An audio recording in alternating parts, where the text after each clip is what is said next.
Daytona Beach, the world's most famous beach. Not only for lounging around with your guitar or taking a leisurely seaside stroll, of course, for many years it was the site of a number of world land speed record attempts for Malcolm Campbell and the like back in the early part of the 20th century. And of course, the early races among those stock cars that went on to become NASCAR. We've got an emergency here at Daytona International Speedway. The number 22 JMB Ferrari 360 fully engulfed behind the driver's compartment. Wow, that is fully engulfed. That's Stephen Earle from Garden Ridge, Texas. Very experienced Ferrari driver. He's got a serious fire going on back there.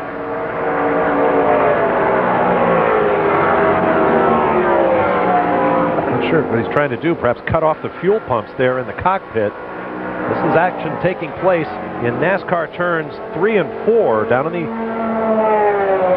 eastern end of the racetrack. Now there goes the onboard fire extinguisher, which I guess is what he was reaching for inside the car. It slowed the fire but not stopped it.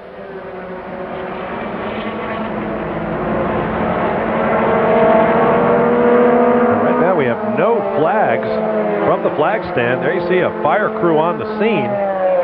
Boy, it took a long time to get there, didn't it? The camera angle may be deceptive. You see cars flying by on the banking. Now we are told the yellows will come out full course. As they hit the fire.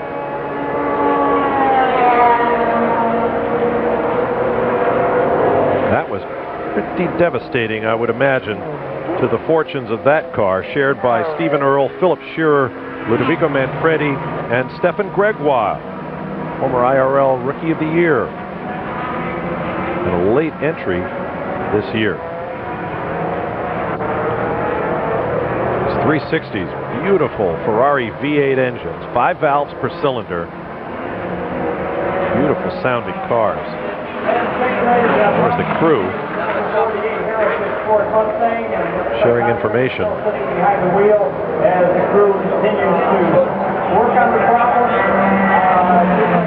Two cars in the race, the other, the number 20 machine, being shared by Max Pappas, Augusto Farfus, Andrea Garbagnati, and Emmanuel Collard.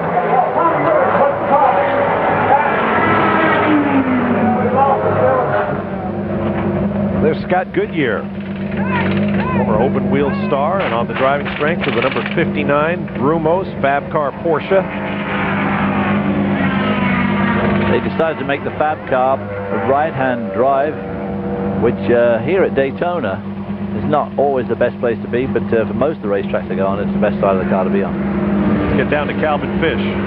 Well, Scott Goodyear's getting in, but I think there's a major flap going on here. I don't believe that JC France brought the car in close enough to the pit wall and they could actually connect to the fueling rig, so I think they've got to get Scott strapped in, get the car back on the ground. I expect them to try and shuffle this car around and get it a couple of feet closer. So these are some of the things when you get someone in the car. JC was doing a good car regarding lap times out there, but that's the experience. You have to be on the money, you have to hit the marks, and this is going to cost them a little bit of time, but hopefully on the yellow it will not cost them a lap.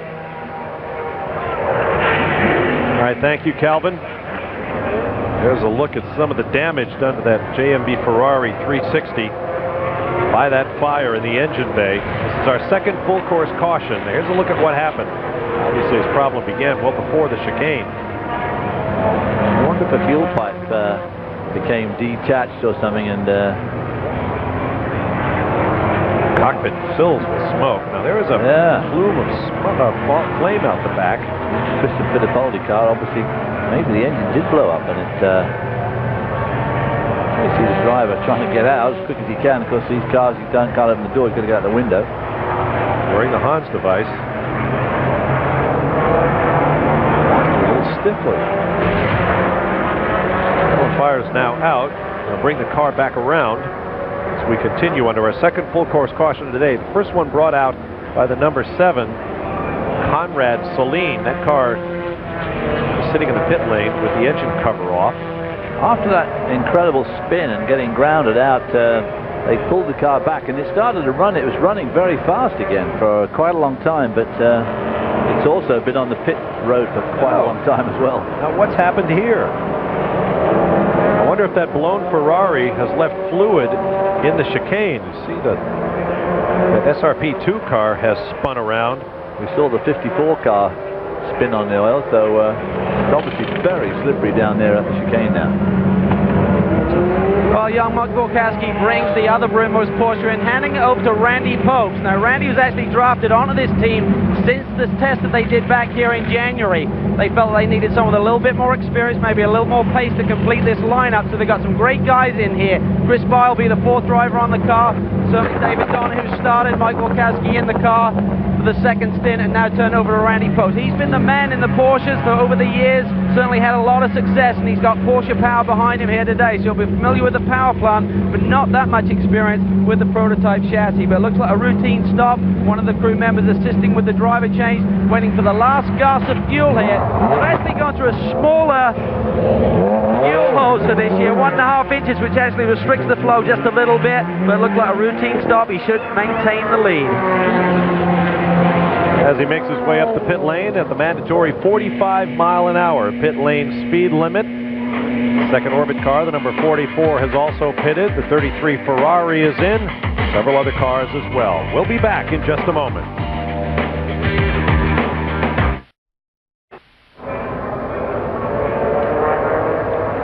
Welcome back to Daytona International Speedway as the 41st running of the Rolex 24 continues, and we are preparing to go back under green. Lee Diffie with Jack Baldwin.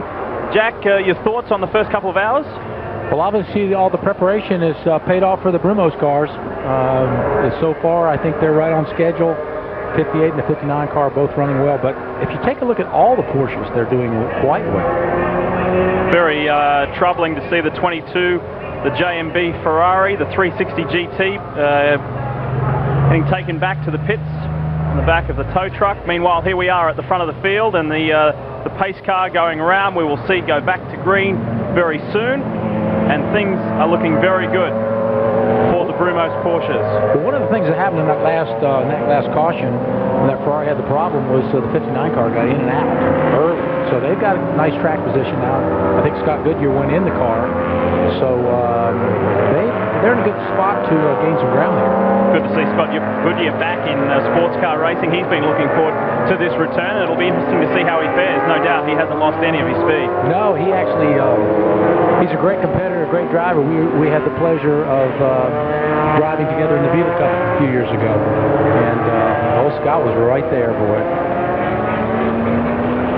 That 22 Ferrari was the first of the 5 Ferraris to go.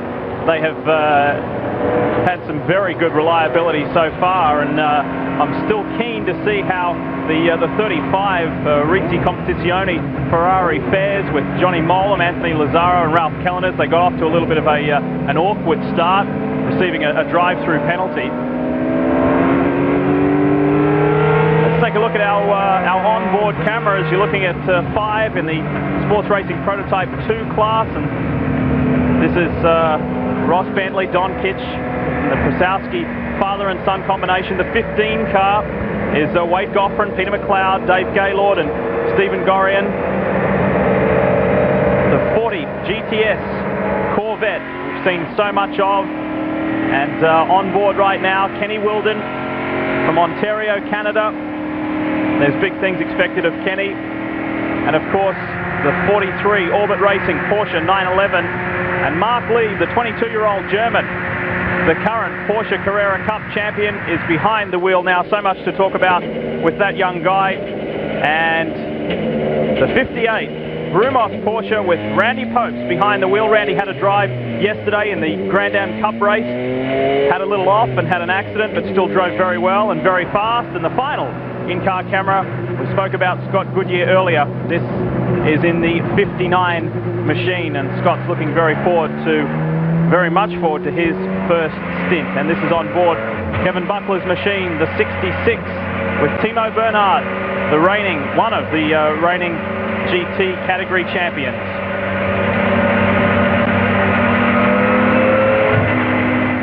Down in the pits, let's hear from Brian Till. Well, the number 7 Conrad Celine, they had problems early on, but they tangled with a Corvette. And strangely enough, they ingested a lot of rocks up into the engine compartment, got into the alternator, through the belt. The alternator's gone. The 48 car of Kevin LePage and Scott Lagasse, they've lost a cylinder, a valve spring. They're getting that replaced. They'll be right back out. The 33, 34, and 35 Ferraris, they're running like clockwork, guys. I wouldn't consider an Italian watch, but we'll call it a Swiss watch. They're running well. Now, I just checked with Mike Borkowski, who got out of the 58 car a few minutes ago. He was leading before the caution. He said everything's going great with the Brumos car. The team right now is just going through the motions. They're having a great day. The car is working fine. There's not going to be any changes. Now, one reason the Brumos car is doing so well, they were the first team to have one of the prototypes done. So they had the ability to do quite a bit of testing with the car. They actually did a 32-hour test consistently. They did not stop for 32 hours. The car ran fine. They finally gave up after 32 hours. So they put it back in the truck, went back to the shop. Back up to you guys. Jack Baldwin, it's great to have you on board the Speed Channel team. We had one email earlier on saying you're too young to retire, and we should clarify that straight away. You haven't retired. You're just doing a stint of TV. You would like to continue driving. A lot of talk about this race before we came into it. It should be a very close one. Panning out the way you thought so far? It's early days. Well, it's real early to tell. Right now, I mean, the Brumos cars are doing what they worked hard to do. I mean, this is what they worked so hard. Time was the issue, and they had the most of it. But I'm also impressed with the 54 car, the Duran car. I'm impressed with the effort they put in. They didn't turn a wheel. They got down here, and they're on the racetrack running around. The tenacity of the Picchio and those guys, they're fighting. You know, they're not going to give up. So, I mean, this race has a long way to go, and a lot of things are still going to happen. Porsche running order at the top of your screen at the moment. You can see Johannes van Overbeek leads the way as we are getting set to go back to green. The overall race summary for leaders, 4 lead changes, 4 different leaders, of course, and this is only our second full caution period after some 63 laps of the 41st Rolex 24 here at a very sunny Daytona International Speedway. Here is the 35 Calpoint Risi Competizione Ferrari 360 GT.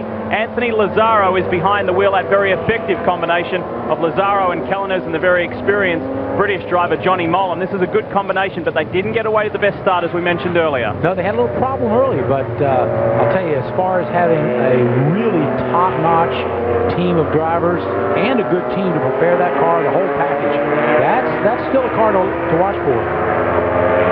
Well, let's hear more about the 33 Ferrari. Here's Brian Till. The 33 Ferrari is doing what a lot of people are doing. I just talked to the team. They said, we're just running a pace. We're waiting for darkness. One of the things that a lot of these GT cars have had problems with is rear tires. If they press too hard, the rear tires have gone away. We've seen it on several of the Porsches. We've even seen it on some of the Ferraris and the prototypes. It's not that hot ambient air temperature out here. We've got a bright sun shining down on this racetrack, and it's burning the tires off if these guys go too hard. They're waiting for the cover of darkness and cooler temperatures, and that's when they think they can really pick up the pace.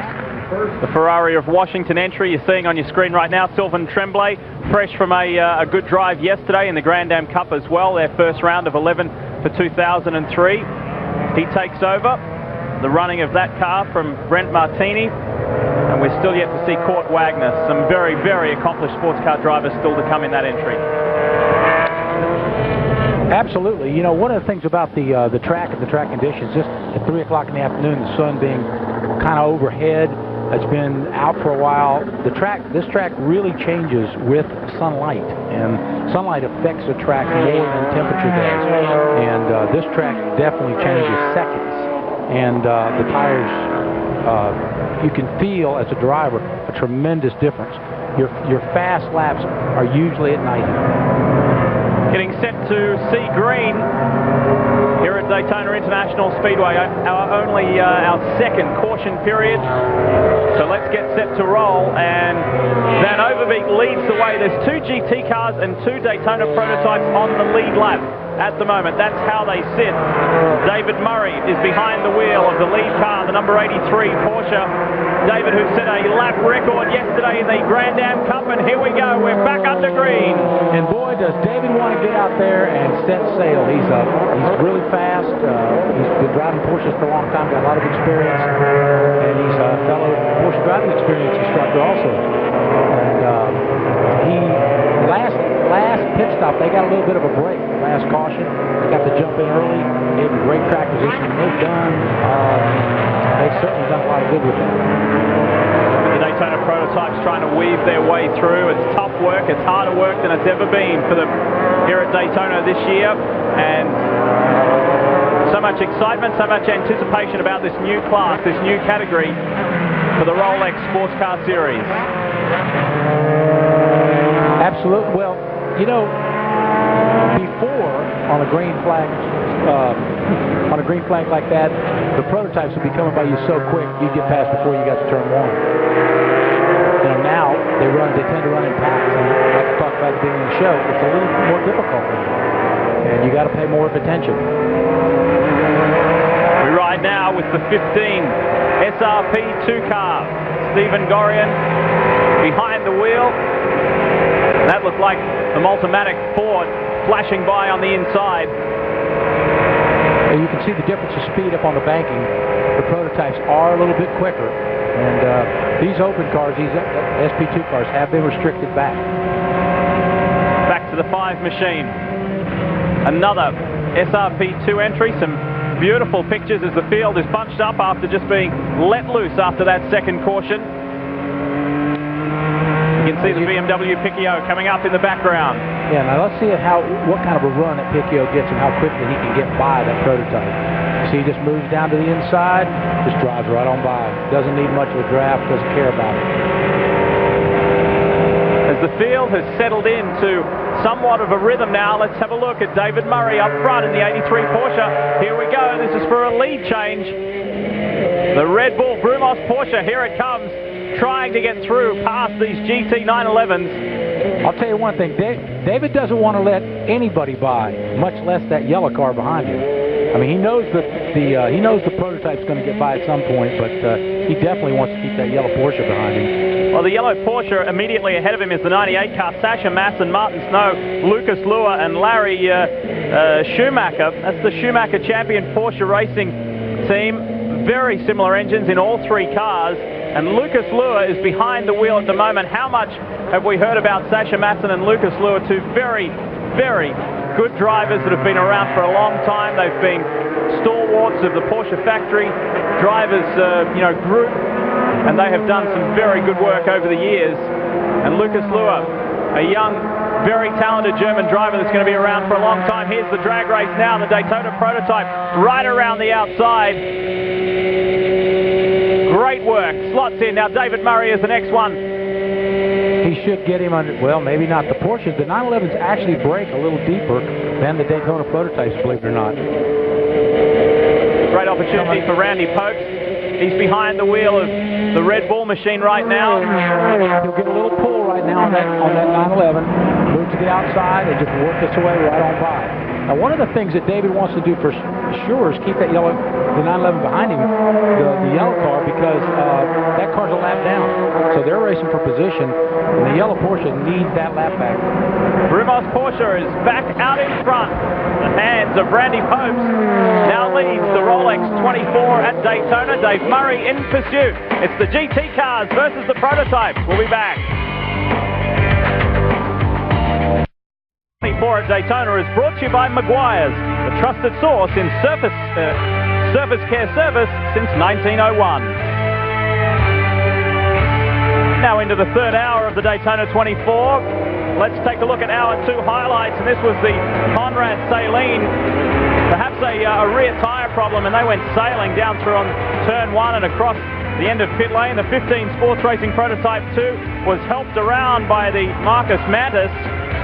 A little unnecessary help there.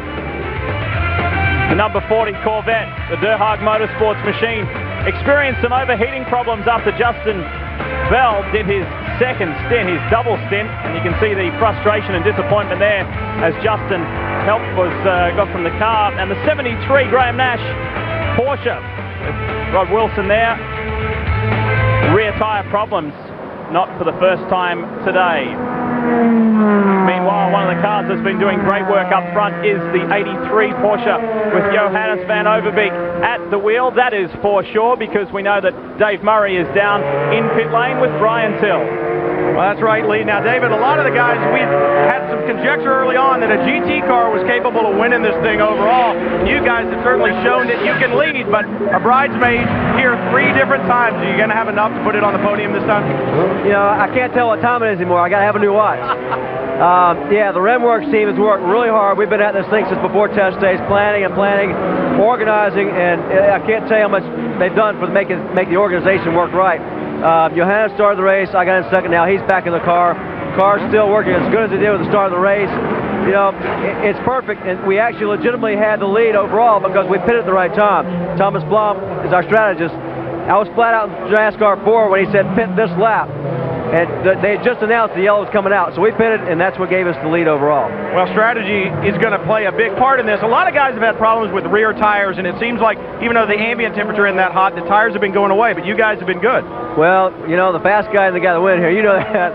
We set our car up for long runs, and it's excellent on long runs. The tires don't go away. We just protect them and just keep riding around. It's, you know, what can you say? That's what you got to do at a race like this. Just stay out of the pits, have a car you can race, because you're only going to be on brand new tires for 3 laps, and then after that they're going to go back to when their heat temperatures, you know, when they're running out of temperature. So you got to have it when the car works there.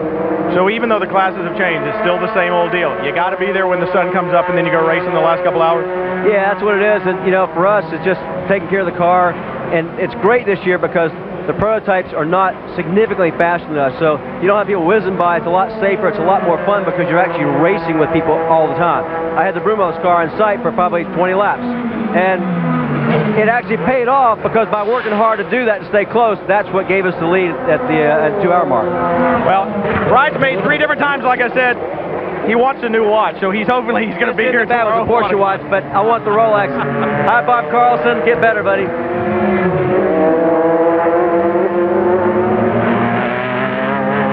Back up front, it is the 2 Brumos Porsches dominating the Rolex 24 here at Daytona.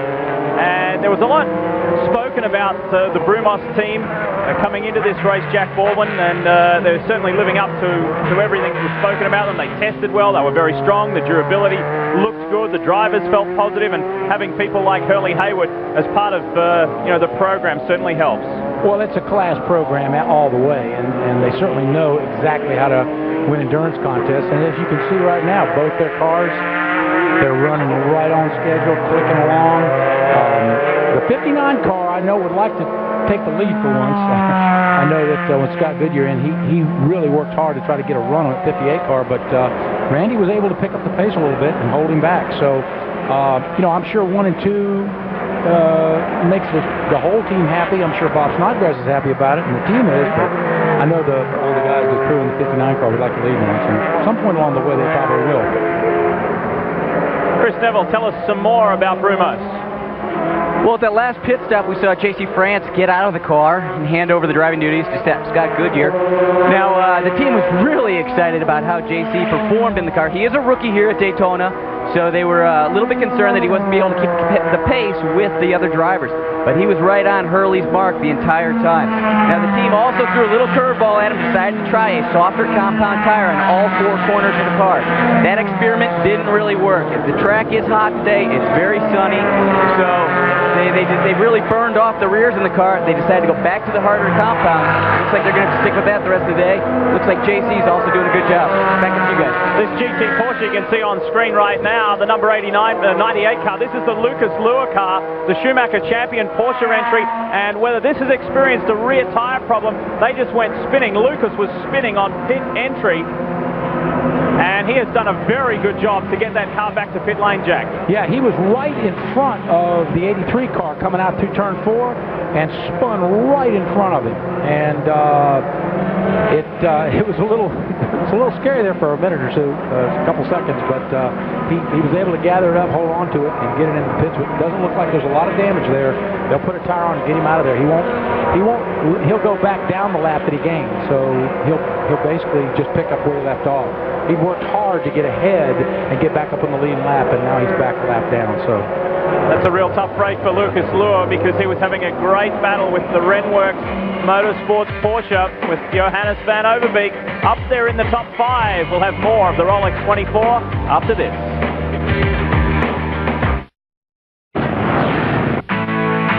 The Rolex 24 at Daytona continues as we reflect on the good old days. This year celebrates the 30th anniversary of the Brumos Porsche organisation's first win here at Daytona International Speedway. And Jack Baldwin, I'm sure you can remember some of these days. Oh man, do I ever remember the 59 car and Hurley and Peter Gregg out there. And I was a spectator, and I just used to look at that, watch. I was one of those spectators standing there and used to look in awe of that, and how well he did this. I mean, he absolutely set the standard, like Hurley said. He set the standard for endurance racing and how to win endurance races, and you know, how to be a professional and how to prepare and how to, you know, he really did. I mean, he meant a lot to a lot of people. He certainly was great. He and Hurley were just wonderful together. Is it almost fascinating for you to remember the days like this, the Hurley Hayward days, the Peter Gregg days, etc., and then see this new era of Daytona prototypes and Brumos being a part of that? Oh, absolutely. And you know, I've known Brumos and been a part of the Brumos family for all these years, and Hurley and I are to this day really, really great friends. Throughout Speed Channel's 16 hours of live coverage of the Rolex 24, we're going to talk a lot about the Brumos Porsches. And look at this, Scott Goodyear has closed right up on Randy Popes, and Goodyear has just set the fastest lap of the race. He is thoroughly enjoying being in a Daytona prototype. Well, he's getting comfortable, isn't he? And here he comes, and buddy, he wants to lead. They do want to lead. They've been running second and third all day behind the 58 car, and it's time for them to take over. And the 58 team says, I don't think so. I don't want you to lead. You know, I mean, when you're leading, you don't want to give it up. And so... and look at Goodyear, he's going right around the outside. Goodyear challenging for the lead, and Randy Popes moves out on his teammate. Well, to make an outside pass like that, it is possible, and it's very doable, but you've got to get it done early, and you've got to swing around and be up on the front of the car at the midway point of that corner, and he just couldn't complete it. Scott Goodyear says, thanks, Randy. I'll lock that one into the memory. Well, that was a tough one. You know, gee, Randy, are you going to give it to me? Randy is like, I don't think so, not this time. But Scott will come back. He'll mount another challenge here in a minute. They're actually having fun out there. This is fun race. I mean, this is not a lot of endurance racing. It gets I don't mean it gets old, but you know. Let's take a look at this as Goodyear pulls out of the draft. Randy Popes on the inside. Talk us through, Jack, coming down into turn one. He's giving him the outside. There's traffic right here. He's giving him the outside. He's got the run. He's going to try to take, but he's not quite far enough up there. See, he needed to get up here a little bit further before he could pull that pass off. You need to get up on the outside and swing around. Hey, it's called the outside pass. To master the outside pass is one of the greatest things in road racing.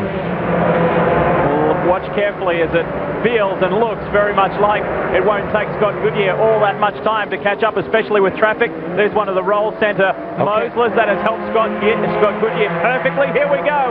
The inside down into NASCAR 3. So what happened right there is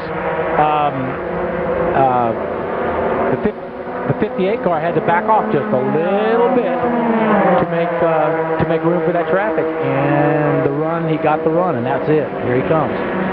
So Randy had no choice, and Scott took full advantage of it. I'm sure Scott saw that coming and set himself up for it. Now, the question is, let's see what Randy can do to defend and come back, and if he can mount an offense and come back and get back around and retake the lead. The 68 Races Group Porsche there, one of the GT 911s. That was last year's GT winning car. Well, we hear some sad news from the pits that the day is all over for the BMW Picchio, the Red Bull team. Chris Neville, tell us more. Well, I don't know if it's quite over, but I don't think that they're going to be looking for an overall win here today. Darren Law just came in and handed over the driving duties to Dieter Quester. However, one thing you do notice, with the team having a lot of problems this weekend, the energy between getting drivers in and out of the car, changing tires, and fueling the car has definitely slowed. Darren, you guys have seen some problems over the course of the weekend. What's your outlook for the rest of the race? Actually, I think it's pretty good. The car's running good. We're just having new car issues. We've had a lot of little problems, so I hate to say it. I mean, hopefully, because of attrition, we'll get up to the top. But right now, we can use this more of a test and get better for the rest of the year. Well, it looks like the Daytona 24 has turned into more of a test session for the PKO. Brian?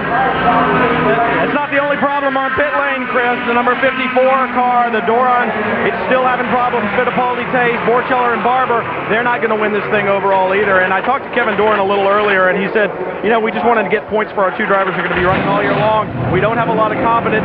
It's just too difficult to show up in a race that's this grueling with a car that has not turned a wheel. All those little nitpicky things that you find out when you go testing, this is their testing, and you can't win this race this way. Disappointment. They got a cool level head. They'll be back for the next race. They're looking for the championship overall. It'd be nice to win this one, but they're realistic. Kevin Doran looking on and hands-on, very much involved in there and trying to solve those problems. The big thing we can't forget today is this is first day at school, at a new school, isn't it? It's a whole new project, it's a whole new era in sports car racing in America, and the Daytona prototypes, this is day number 1 in what should be a very long and fruitful future. The Brumos Porsches lead the way. It's our 5th different leader in the Rolex 24, and it is Scott Goodyear, the 2 times Indy 500 runner-up, who leads the way. With us throughout the 16 hours of live coverage here on Speed, you can catch Rolex 24 at Daytona highlights Monday, February 24th at 8 p.m. Eastern. The 24 continues here at Daytona International Speedway. And while everything's going well for the Brumos Porsches up front, while we were away, some not so great things happened as we take a look at the number 5 sports racing prototype entry. The SRP2 boys were hard at it. And some unnecessary close call there. Well, it looks like he just went up there and gave him a little whack. Well, that involves the number 5 SRP2 entry of Ross Bentley. Continuing on now. And the SRP2 guys having a good hard run. I tell you, those cars, those open cars, are so much fun to drive. They really are. You know, it might be the start of a new era, but there's just nothing like driving those fast open prototypes. Well, Jack, let's have a chat about the SRP2 class and some changes that were made to that category. But before we talk about that, let's go down to the pits. Chris Neville, can you update us on the 98 car? Yeah, the 98 has got a very solid driver lineup. Sasha Maassen, Martin Snow, Lucas Lohr, and Larry Schumacher. They've been very competitive all day. However, Lucas is in the car right now. They've been in pit lane a couple times. Seems that they're starting to get a brake problem, brake bias. He's having a hard time with the rear end of the car locking up. And as Jack knows, with the rear end of the car locking up, its back end's all over, entering the corner. It's not fun to drive. We've got a long race ahead of us. This team is trying to figure out exactly what the problem is. They still don't know. Back to you guys. Yeah, that's called a loose end situation, and that is the worst when you got a loose end problem.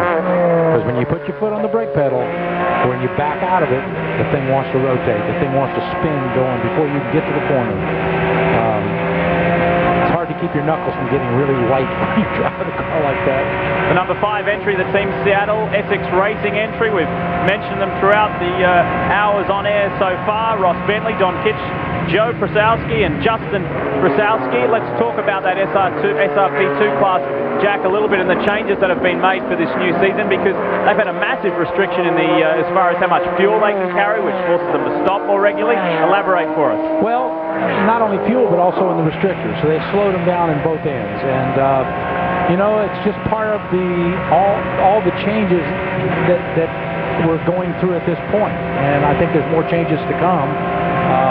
It's the end of an era for the open cars in Grand American, I think. One thing we should point out is it's not the end of an era for the SRP2 class right here and right now, but gradually over time we'll probably see them phased out, and more focus and more attention in the Premier class is and will be stronger than Daytona prototypes. Well, yeah, and a lot of times rules are made, and when you sit back and look at the new rules, you say, well, gee, it makes more sense to go in this direction than it does to go in the direction we've been going. And that encourages the competition and the teams to make choices in the direction that is most appropriate. And these are some of the changes that are, you know, probably in place for them. But I'll tell you something, there's nothing like driving them. There's absolutely nothing like driving them. They're fun to drive, lots of fun. I personally, I'll miss driving them. Last year's SRP2 winners here at the Rolex 24 at Daytona. Well, two of the four drivers, Anthony Lazzaro and Ralph Kellernes, are tagged together again, and they are in the 360 GT Ferrari. They're currently sitting in 5th outright, however they are 1 lap down. But only 1 lap down to the leader. And, you know, they were the ones that had the problem early, had to do the stop early on lap number 1. They had to do a drive-through, stop and go, because they passed before they got to the stripe. So they're only 1 lap down. Believe me, they're in this thing. The Ford powered 88 machine, the Ford Multimatic, slots through the inside. Now the Sequel Motorsport Porsche 57 just spun. They're back on track. There didn't look to be too much harm done there. Let's throw on the infield section. Fabio Rosa, 7th in class in the GT class. Endurance racing stalwarts. Great to see them here at the Rolex 24 at Daytona. A lot of reason these cars, you know, they put new tires on, they feel good, they go out, they have a lot of grip. But as they run, and the sweetness comes out of those tires, with track conditions being as slick as it is, that's why you're seeing all these spins. It's hard to hold on to them sometimes. Larry Alberto in the SRP2 class, sitting back there in the 21 entry. He's teamed with Derek Cope, 1990 Daytona 500 winner, Chris Bingham, who's got a very busy driving schedule this year, and Brian DeVries. It's a good combination, good 4 drivers in that 21 car. Oh, absolutely. And these guys are having a good time right now. They really are. They're racing. I mean, this is fun endurance racing right here. I mean, the chances of them winning overall, slim. They're just having fun right now. These cars, like I said, these cars are fun to drive. Derek Cope rounds up the 15. Nissan Lola and continues on. They are leading the SRP2 class. Meanwhile, the Rolex 24 continues here at Daytona International Speedway. The Brumos Porsches continue to lead the way. It's Goodyear and Pope. Then we get into some of the GT cars. More after this. GT Porsche here at the Rolex 24 at Daytona, and Jack Baldwin, these guys are just burning rear right tires up. Oh, you know, they are, and they've got a problem. I mean, then the problem obviously is burning the right rear tire off the car. I mean, it's not a tire problem, it's a car problem. They need to, you know, they're going to have to fix it if they're going to continue with this thing. Lucas Luer, this is right in the middle of his stint, and he's experienced this twice. They'll be trying to get to the bottom of that. This is the Schumacher champion Porsche team. Meanwhile, the leader in the GTS class is the Russians. And what a team, what an international team. 2 Russians, an Austrian, a Japanese driver. Tetsuya Tanaka is driving at the moment. But let's hear more from Brian Tillon. How's your Russian, Brian? It's not that good, Lee, but you said it. It's an international field. It's an international race. And for the second time only, we've got Russian drivers over here. Dmitry Koshkin, you're the manager for these 2 Russian drivers. 2 rookies, and you bring them here, and you guys are leading by over 10 seconds. Why come to Daytona? You see, we started our race activity in GT only 2 years ago, and now we are the first in Daytona. It's very prestige for us, and we hope that it will be successful at all. Now, when you showed up here and your 2 drivers saw this speedway for the first time, what did they say? Yeah, it's grateful. You see that they're worried about the first time when they start to race here. But now it's okay, I think, for it. It's always okay after you start leading a race, especially the Daytona 24 hours. Lee? Work continuing here on the Schumacher champion Porsche. And, well, I guess that's appropriate that we should talk about tires. It is such a crucial element for making it to the end of the Rolex 24-hour Daytona. And if you don't look after them, they will punish you dearly. Greg Kramer has more. Let's hear from him now. In endurance racing, tire start is an important element, but soon become even more critical. We've seen that this early in the GTS class already. Well, this is the GTS Corvette for Fliss Motorsports, and certainly this supply of tires, what they have here, what they just got off the rack, not going to get them through 24 hours. You just can't mount that many tires. You don't have space, and you don't have the funding for all those rims. So what happens? You've got to be working with your tire supplier. A lot of trips have to be made to get through a 24-hour race. The question is, how many? Well, these cars actually run through a set of front tires every hour, so 24 hours, 24 fronts. We double stint the rears, that's 12 sets, plus practice and qualifying to the pre-race. But we run 6 sets of tires, or 6 sets of wheels total. So it's, you know, every 5 or 6 hours we send the guys over, remount tires, and bring them back. Now, those kind of numbers mean you have to have a very close relationship with your tire supplier. They become a very important part of the team. And I'm with Goodyear's marketing manager for sports car racing, Bob Schaefer. And Bob, the question becomes, you really supply a number of teams here. How many tires are you going to have to mount and go through just for this race alone? Well, there's 20 teams that are running our tire, and we brought about 3,000 tires down here. And basically, in the beginning of the race, they'll change every pit stop. So however long their window is, they'll bring 4 tires over here, and we'll change them. At night, when it cools off, then the wear won't be quite as severe, and they may double stint then. And those numbers don't even include if you guess wrong on your tire compound and have to make changes just to get the right compound. 3,000 tires, they said, they bring just for this 24-hour race alone. That means this room, folks, for a 24-hour race is just loaded with black gold.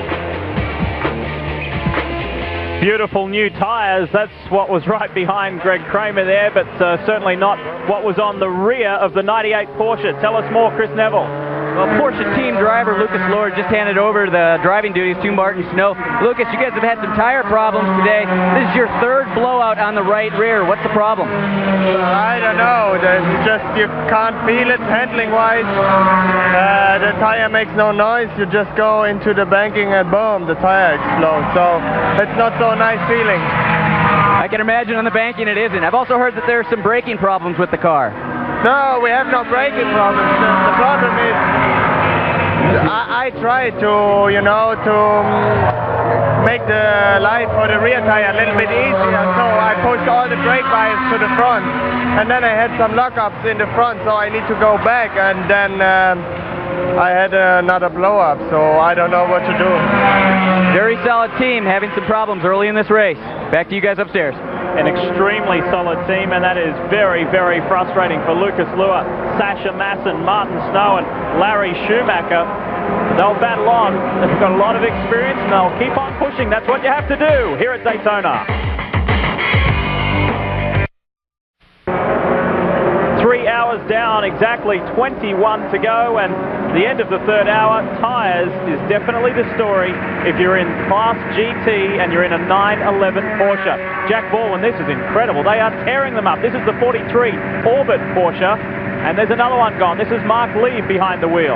Yeah, and they keep having problems. The cars have the same. The cars that are having problems with the right rears keep having it. But in contrast, the 83 car of Overbeck and Murray, they're running along. So it's something in the setup. There's something, somebody's missing something somewhere. They need to get this problem straightened out. They're going to run out of tires. Doesn't seem to be any problem either for the races group. Porsche, Kevin Buckler, Michael Strom, and Timo Bernhard, Jörg Bergmeister, they haven't experienced any problems. Welcome, folks. If you've just joined us here on Speed Channel, we are live from Daytona International Speedway. This is the Rolex 24 at Daytona. Lee Diffie with Jack Baldwin down in the pits. We've got Brian Till and Chris Neville. Great to have you with us. We're doing 16 hours live on Speed from Daytona this year. We're with you right through until 9 p.m. tonight Eastern. And tomorrow morning we'll be back on straight up at 6 a.m. right through until 1:30. So with the half an hour follow-up after the race finishes at 1 p.m. Eastern tomorrow. This is a very interesting story, and I'm pleased to see it going so well. This is the Segwa Sport Toyota Daytona prototype. Darius Gralla, the team owner, the current Ferrari Challenge champion. He's got a young driver from Plymouth, Massachusetts behind the wheel right now, Josh Rem, who was one of the really strong and consistent runners in Barber Dodge Pro Series last year. Never stood on the podium, but almost every race he featured in, he finished in the top 10. And this Toyota is going very, very well, Jack. Absolutely. In all the testing, they had no engine problems at all. This motor has proved to be very, very solid and a typical, dependable Toyota power plant. So, you know, everybody's glad to see Toyota involved with this situation and in the series, and I think they're in it for the long run, and it's great. Bad car, I'd be very pleased to see this performance at the moment. 14th overall. In fact, make it 12 overall. So they are performing well. There's something like 4 or 5 TRD specialists here. They're taking a lot of interest in this car. Let's hear from one of them right now. Well, the engine is a Toyota V8, and it's been around for a few years. When Toyota first started offering the V8 engine in the Tundra trucks back several years ago, we started the development on this engine, and it was actually an engine that Ivan Stewart won the Baja 1000 with.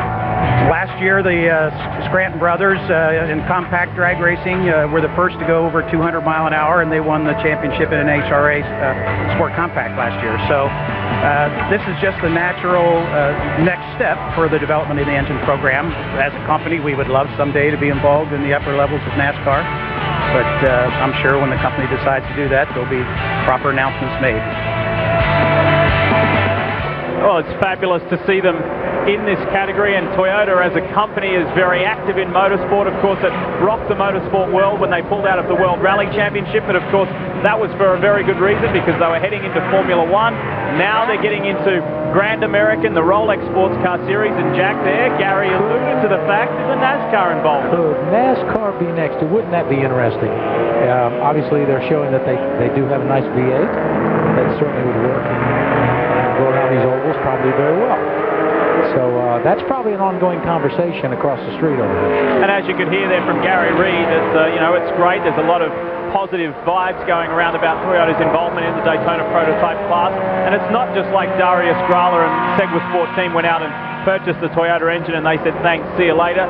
As I mentioned, there's something like 4 or 5 TRD people here. Jim Oss, the president of TRD, made a statement and said it's fantastic. It's very apt that we're coming back. Anniversary, 10th anniversary since PJ Jones took the Toyota-powered Eagle across the line to win the Rolex 24 here at Daytona. So all looking good for the Japanese manufacturer. Absolutely, and a quality operation. I had the pleasure of racing against Toyota in the past, and with Dan Gurney, and I'll tell you, it's a quality company. They build quality products, and it's a class operation. To have them in Grand American Racing, offering up power plants for competitors to buy, is nothing but positive. On the debut of Daytona prototypes, you couldn't ask for anything better than this.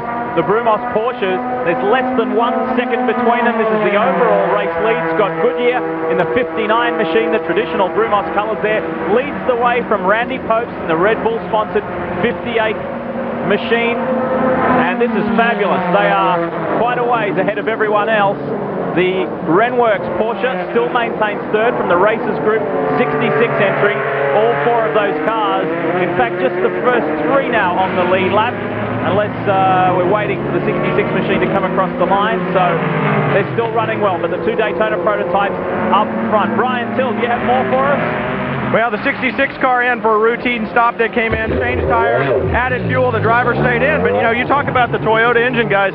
That V8 debuted. It started in Ivan Stewart's truck out in the desert, and it's kind of funny to me that it goes from the sands of the desert, running 20-plus hours in 1,000-mile Baja runs, to the sands of Daytona.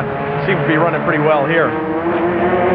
Going very well. And let's hope the Segwa Sport team can keep it together. 12th outright at the moment. You're looking at the Daytona prototypes right up front. We've had a spin. Our race leader has spun. Scott Goodyear goes around in smoke and keeps it going. So has lost only 1 position. Doesn't appear to be any damage on the car. Jack, what did you make of that? Boy, I don't know. I saw a bunch of smoke like you did. And the car was around, so I cannot believe he got help. I'm sure that they've told them, you boys, you guys, you pay attention to each other, don't get any trouble, and just run together. It is a team effort here. He was far enough out in front of Randy Popes that I don't think Randy had anything to do with that. Let's have a look at the replay. Talk us through. Well, he went into the corner. Oh, the back end just came out from underneath the car. I mean, I can't see anything that he was doing wrong at all. The car just came around. And he did a good job of getting it going. Let's have a look and listen. Into the corner normally. Back wheels just lit up. Lost grip. Car went around. Did a nice job of... This is the view from the 15. Yeah, right, that's what it looks like. Goodyear. You get a little, That can get a little touchy when there's more smoke than that. And they have come in. Scott Goodyear is out of the car. Chris? Yeah, it looks like Scott Sharp is going to hop in, take over the driving duties. I don't think they were planning on trying to bring him in this early, but they are throwing some new rubber on the car, and you can see some flat spots on those tires. So the team might be out of their pit strategy a little bit here, but right now, car's still pretty fast. Back upstairs to you guys. Quite a short stint for Scott Goodyear, but I'm sure he enjoyed it. He had a little bit of everything. He made a pass for the lead. He's had a spin, but the car's still in good shape. He was working pretty hard early, but I don't think that's the problem. I mean, he could have got a little slow leak, developed a little problem that way. Maybe that's something we can check on and to see if that was part of the problem. But it's not. Obviously, these cars are behaving quite well, so it's out of sorts for this thing to just go around for no reason. Scott Sharp tightens the belts, pulls gear, and exits pit lane. Now, I'll tell you something. Scott Sharp, one of my old teammates, great guy, fast. The winner of the 1996 Rolex 24 at Daytona. Loves to drive and loves to drive fast. He's chomping at the bit. He's been chomping at the bit to get in the car, and I'm sure you'll see a great performance out of Scott. If anybody can take the car back to the front, Scott Sharp can do it. Well, let's hear from the man who was right in the middle of that situation there, Scott Goodyear. He's with Chris Neville. Yeah, Scott jumped out, a little bit of an unscheduled pit stop. Scott, how's the car? The car's pretty good. As soon as the tires start to go off, though, it starts to slide all over the place, and we need to get above the 58 so we could actually get our lap back, because I guess we lost a lap a little bit earlier. So trying my darndest to do that in the restart. We got it accomplished, and I just took the tires off the car trying to keep ahead of them, and right now it just came around on me. So hopefully Sharpie can get out there and keep going. Well, right now it's the Brumos Porsche show. These guys are looking pretty good with these new prototypes. And with those guys coming in, that elevates the 83 911 GT Porsche, the Renworks Motorsports entry. Johan van Overbeek still driving away. We heard from teammate Dave Murray earlier. He's very pleased with their progress. They desperately want a Rolex watch tomorrow at 1 p.m. Eastern. Well, we'll find out if they're going to get it or not. There's a lot of work between now and then. Hope you can stay with us. You're live on Speed, the Rolex 24 at Daytona. Brought to you by New Campbell's Chunky Roasted Favorites, hearty soups that fill you up right. As time ticks on, let's take a look at the Hour 3 highlights. It's a fairly action-packed hour as well. Car 22, the JMB Racing Ferrari USA team, the Fire. This is Dr. Steve Earle behind the wheel, and there was fire inside that car. He tried to get out very quickly. That was the second fire they'd experienced. They had a pit fire earlier in the day. This was the pass for the lead on lap 74. Scott Goodyear in the 59 Brumos Porsche, ducking up the inside, up on the NASCAR, banking on the inside of teammate Randy Pope. Now, a team that experienced 2 tyre blowouts within that third hour. Lucas Luhr behind the wheel of the 98 champion Schumacher Porsche, and that was their second one. Absolutely nothing left. And Jack Baldwin, this is something to look for right throughout this race. They are churning right through them. They're just burning them up. And believe me, they need to, it's a problem down there in the pits. They know they need to fix it. They just probably don't need, they probably need to figure out what it is and how they're going to do it. And here's another situation that's brewing. The 58 car right there is coming up behind the 59 car. It was a little interesting to hear before, Jack. Scott Goodyear seemed to think that he was a lap down, but at that stage he wasn't. No, he wasn't a lap down. He's a lap down now. Yes. Well, because of the spin and the stop. Yeah. But now Scott Sharp is in the car, and Scott's appears to be working away, which is the direction he needs to get. He needs to go to get the car back on the lead lap somehow. It's going to, with this field the way it is now with all the parity, it's hard to get your lap back. I mean, you need a break. Something needs to happen, you know. There's not that much difference in lap time. Randy Popes has done a good job in this car. This is the lead car of the Rolex 24 at Daytona, but Chris Bye is standing by. He will take over from Randy very shortly and look forward to his stint in this Porsche-powered Fab car. Lead car in the race and lead Daytona prototype. That was a little close there with Martin Short's Roll Center Racing Mosler MC900R. That was the car that he took to the inaugural Bathurst 24-hour and finished second. behind the Holden Monaro, the mighty Holden Monaro that won by something like 22 or 23 laps in that race. They're importing that, they're bringing that to the United States and will be badged as a Pontiac GTO. And there's talk, Jack, that car may even enter next year's Rolex 24 and perhaps Le Mans 24 as well. Wow. Well, you know, the more manufacturers we have in this series, the better. And I think Randy Popes has done a great job in this car. You had asked me earlier at the start of the race, you know, Randy, if you weren't familiar with Randy, and I said, oh no, Randy's as fast as anybody in this country, or anywhere else for that matter. He does a good job. Well, he did a very good job yesterday in the Grand Am Cup as well. He just had one off, which set them back and got them off the lead lap, and that was pretty much where they stayed. Yeah, he's been doing this a long time. He's a real pro, quality driver. So he's just running along right now with a lap lead, coming in on a pit stop. You know, he just needs to finish up his stint and hand the car over. Brand new 911 for the Racers Group, owned and run by Kevin Buckler out of Sonoma, California. Got the clean sweep last year, very successful year. This car is the defending GT class winners here at the Rolex 24. This is a brand new car. The last year's Daytona winning car is now the 68 car, and the 67 car is the one that Kevin and his team, his very successful team of Michael Strom and Timo Bernard and Jörg Bergmeister won the Le Mans 24-hour GT class with. Timo is behind the wheel here. And he and Jörg Bergmeister, they're like twins. You never see them away from each other. They're always together. They're great drivers, a very effective team. And here is that change. Randy Popes is out, Chris Bye stepping in. Chris Neville. Yep, they're handing over the driver duties to Chris Bye right now. Randy had just a perfect stint in the car. Now, this Porsche team has not had a problem yet. We saw earlier Burley Haywood go off, then we saw the spin and the sister car, but this car has run really flawlessly all day. Alex Job is very excited about that. I'm going to try and get a word with Randy Popes here in just a minute. Looks like they're also just having a wonderful pit stop right now. No problems. Looks like Chris Bye is just about in. Randy, can we have a word with you? Looked like you had a flawless stint there. Well, I got a lot of good advice from David Donahue, my co-driver, before I went out in the Red Bull Brumo's car. And the Porsche engine's running great. And I found Scott Goodyear all over me. We just ran together for a long time. But David told me to take it real easy in the middle of the corners, not use up those Goodyears. And that's what I did. Now, we have heard some considerations about track temp out there. Lots of guys are burning up tires. We've seen some tires blow out. Have you any problems with tires on your car? Oh, no. But I'm driving for Brumos Racing, and we've got that all figured out. And I kind of had a feeling Scott would come back to me because the 58 car seems to be a little quicker than the 59.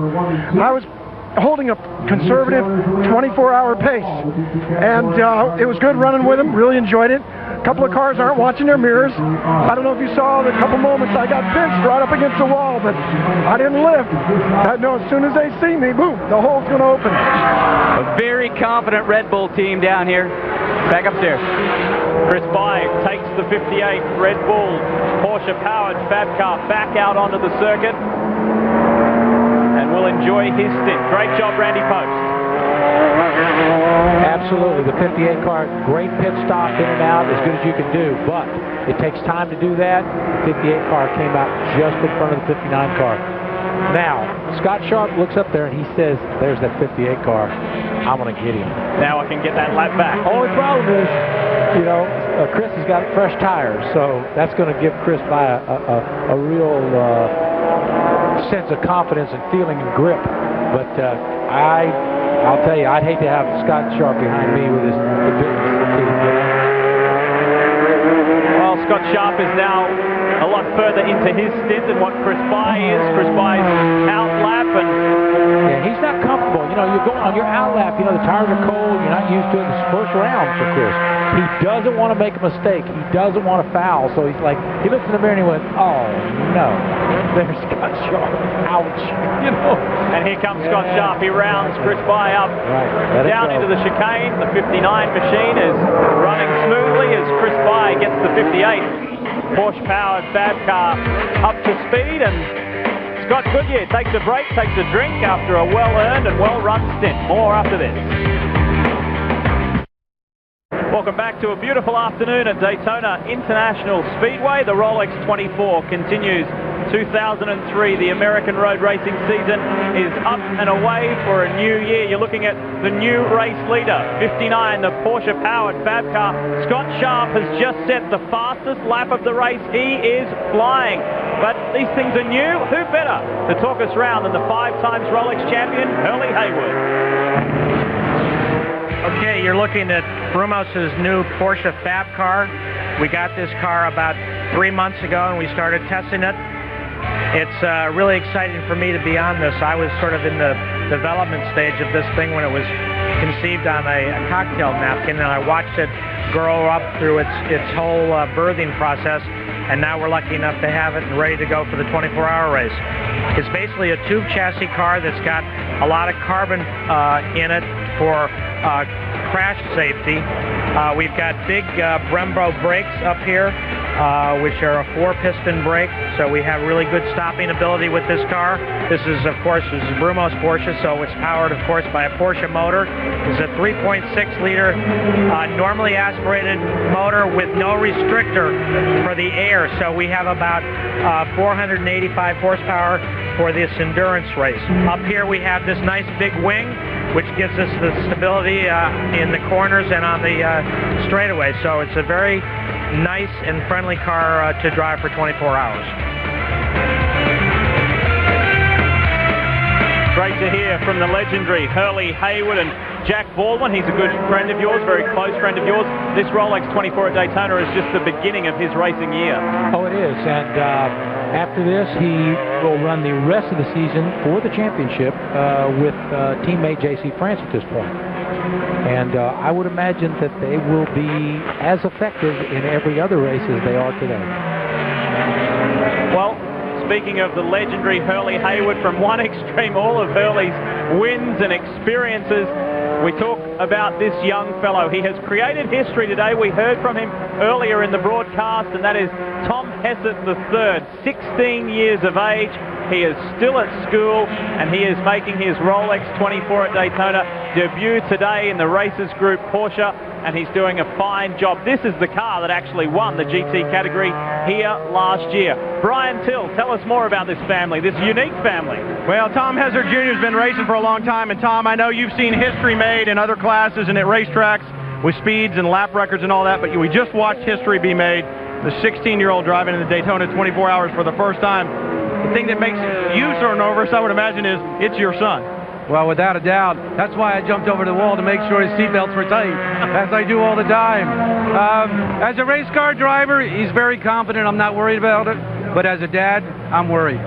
Well, I'm sure you are, but, you know, we've had a chance to talk at other times and earlier this weekend. He seems to be such a level-headed kid. You know, there are a lot of people that you wouldn't want to put in a race car at 40 years old, much less 16 years old. You got to be extremely proud of what he's done in his career so far. I'm very proud of him.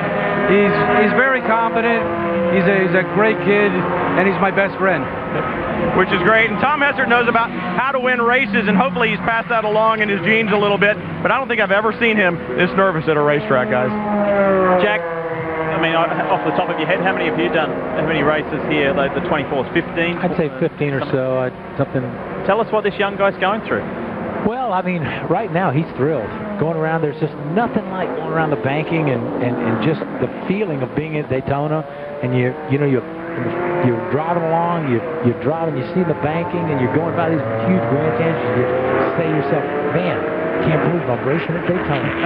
It's great. It is really great. It's thrill. When I first came here, the very first time I got on the racetrack, I went up by the wall. I was in a Cortina, actually. You know, I went up all the way to the top so I could get close to the wall to get the full effect.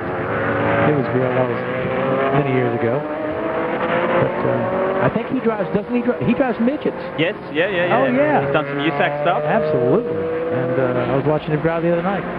And, well, we just keep using that phrase from one extreme to another, from Hurley Haywood to Tom Hessett III to another enormously experienced and successful sports car racer, Andy Wallace from the UK. He is a previous winner of this event to the tune of 3 times, 1990, 97 and 99. And he would love to do it again in this Perspective Racing Mosler MT900. It's a GTS category car, Corvette powered, and things are going well. Just the 3 drivers in this car, interestingly enough, and Andy is behind the wheel right now. And just look at that list of achievements on his resume. Absolutely a world-class driver. He can do it all. He really can. He's fast. He can set up. Good endurance driver, smart, and a really nice guy. Fun to have around. You can't say enough good about Andy Wallace. And he is the bane of David Hobbs' life. Yeah, I've had some good fun. Andy and I've had some good runs here in the past years when he was driving for Rob Dyson, and I was driving with George Robinson. Look at this, Boris said he has been a long-time BMW campaigner, and he is helping Brian Cunningham's crew in the 69 BMW M3, pushing it up pit lane. And that's the kind of guy Boris is. Boris is a real competitor and a really good guy. And, you know, it just says a lot about Boris's team. He's in the teammate. Well, Brian's down there. Brian, what's Boris got to say? All right, Boris, you're a professional. I know you get paid for driving race cars. How much did that just cost? Well, I'm not in any kind of shape for driving, not running, but that's one of our old cars, and just helping Tom Milner out. It is a big team, a big family thing down here. Obviously, the weekend hadn't gone the way you wanted it to so far. No, but you know, we knew going in, brand new car, it'd be a Hail Mary. So we'll be out there driving, having fun, and you know, keep drinking the Red Bull. We'll have fun. Well, guys, he certainly tried hard. There's no doubt about that. It's the only thing he knows how to do, try to win. He is one of road racers' true characters, isn't he? The 40 machine, Justin Bell, Derek Bell, and co. keep charging on. Kenny Wilden behind the wheel, the Canadian pushing as hard as he can at the moment. This GTS car, the Corvette, for Jim Derhaag. Jim's first attempt at a 24-hour race. They keep soldiering on. They've had their fair share of problems, so they're back in 30th. Yeah, but I'll tell you something. Jim Derhaag puts together a real nice race car. They've had a few problems. They've got a long way to go. Hope maybe the problems are behind them. I look for this car to keep on going. They'll get on with it, and Justin Bell said this car just gets better and better the cooler it gets, and that's exactly what's happening. The sun is dropping here at Daytona Beach. We'll be back with plenty more on the other side of this. The GT class competitors have had their fair share of problems, and mainly it's got a lot to do with rear tyres that has caused those two first incidents. That was Andrew Davis. That was self-induced, and he was able to get going again. There's been some fires.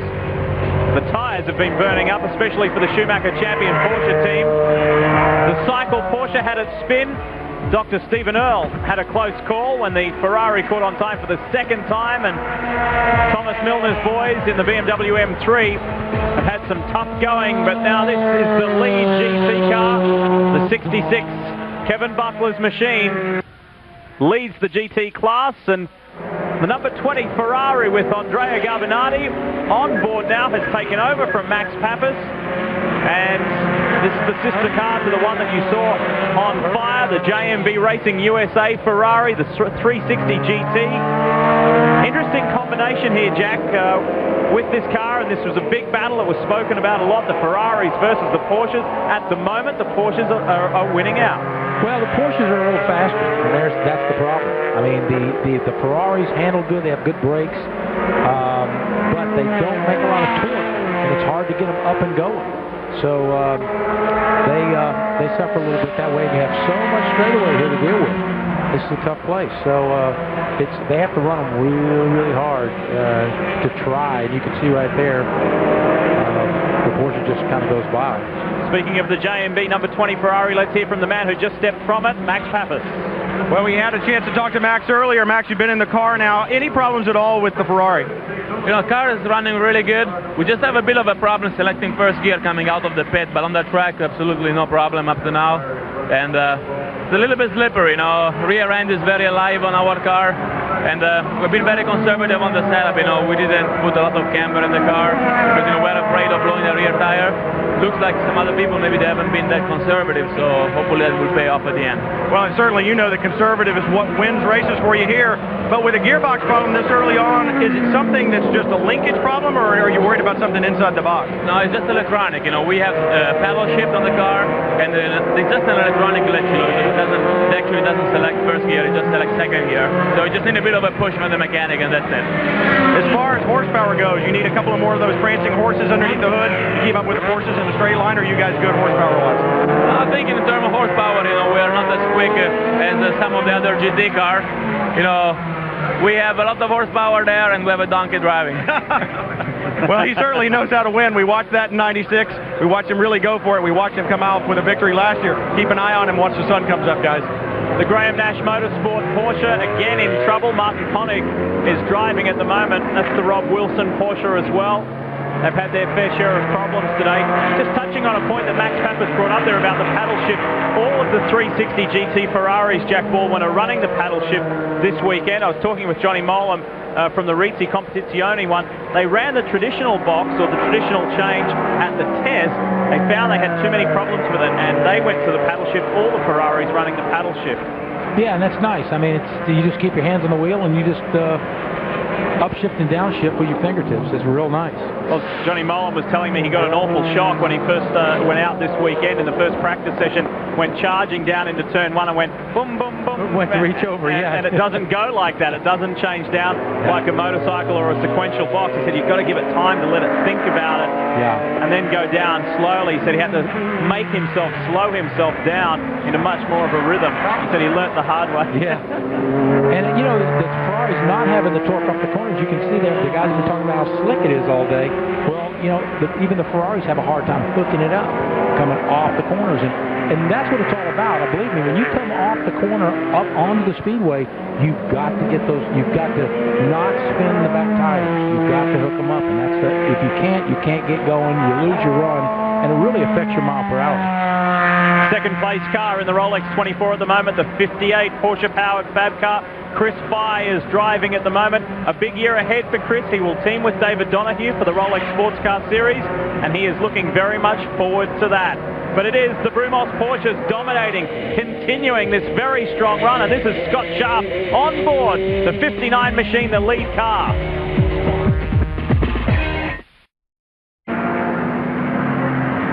Welcome back to the Rolex 24 at Daytona, and more problems in the GT class.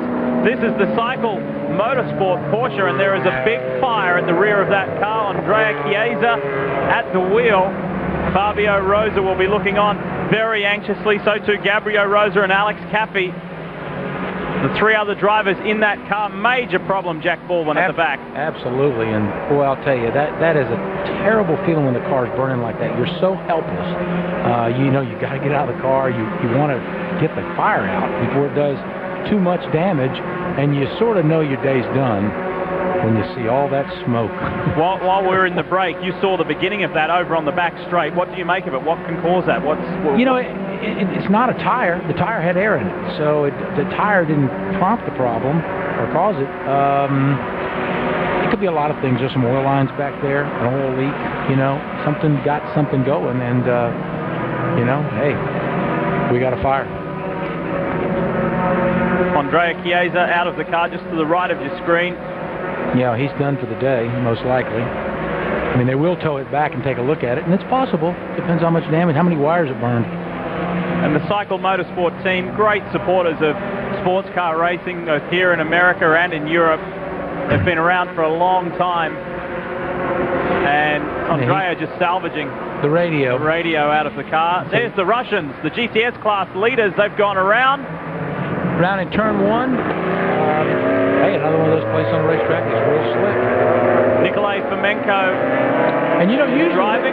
This is the time of the day that the sun's getting low in the sky, and you know, the track will tend to start coming back the other way now. But we're still in the slick zone. The 77 GTS Porsche is up and running again, no longer the category leader. Here's the replay, Jack. See what you make of it. Brings it in, turns it, and the back end, see, the back end just went out from underneath it. I mean, it's just a loose situation. No grip. All these cars are what we would call loose or oversteering into the corner, loose in, hard to drive. Let's go to the pits. Chris Neville. Well, while we have seen some significant problems with tires in the GT class, the Daytona prototypes haven't seen those problems. We've seen a lot of these guys doing tire changes each time, but that Toyota just came in for the first time and is going to double stint on the tires. I talked with the team. They said the first couple stints, they did their driver changes, they pulled the tires off the car, and they're getting fantastic mileage on those cars, so they're going to start double stinting on those tires. We haven't seen that out of the Brumos team yet, but maybe we will in the coming laps here, and also it looks like David Donahue is getting ready to get back into the 59 car. Who did such a wonderful stint opening up right from the get-go. David Donahue did a tremendous job. Let's join Scott Sharp, the IRL driver, who's done such a great job in that category over the past few years. Yeah, let's ride along and listen and watch Scott handle this thing. Getting ready to go through the dog leg.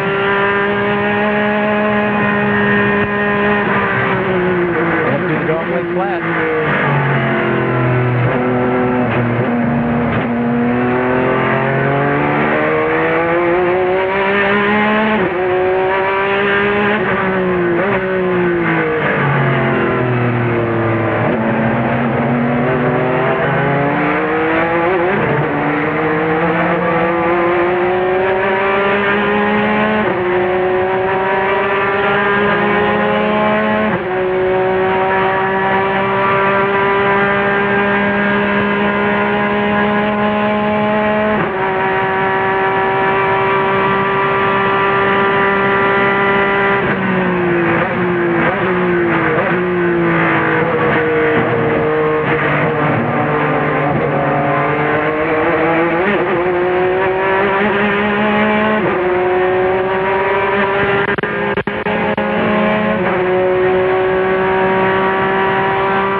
To climb on board the number 40 Deerhog Corvette. Brian? Well, Kenny Wilden is getting out of the Deerhog Corvette. Derek Bell is getting in. Obviously, Derek with a tremendous amount of experience in these endurance races. But this is one of those cars who's had problems with tires. They've struggled with keeping the rear tires underneath this car. The body has been rubbing on them a little bit, and they've been losing grip in the back end because of this overheating problem. But as you'll notice here, as they do this pit stop and they do the driver change, I guess my question would be, back to the number 8 Toyota car, why wouldn't you change the tires on a stop, even if they didn't really need it? It takes a while to put the fuel in. The tires aren't what makes the stop longer. And I guess I'd ask you, Jack, it's actually the 3 car, why would you not change the tires as we watch Derek Bell finish this stop? Well, in this case, you know, really that's a good question. The risk that you take, even if you check the tires, and it's normal in the stock, the first couple, to look and see what you got and look at the tire roll. We all do that. But what happens is, and you say, well, the tires are good, we can double spin them. The risk that you take is, what if you have a slow leak and you don't know about it, and you go back out? And that's the situation. So to make the decision to double spin them, it's strictly a money issue, probably. Great to see Derek Bell back here at Daytona International Speedway. As we heard earlier in the broadcast, that he thought, wow, that's it, I've had my days, that's it. And his son Justin said, come on, Dad, put your endurance face back on. Let's have a look behind our race leader. You'll be looking for the number 10 Porsche, and that is David Terrion, the Frenchman, spinning around in the Mack Racing Porsche, and a full 360 on the grass and able to keep it going again. Good stuff from the Frenchman, but it is still Scott Sharp who leads the way. The 96 Rolex 24 winner. Can he do it again?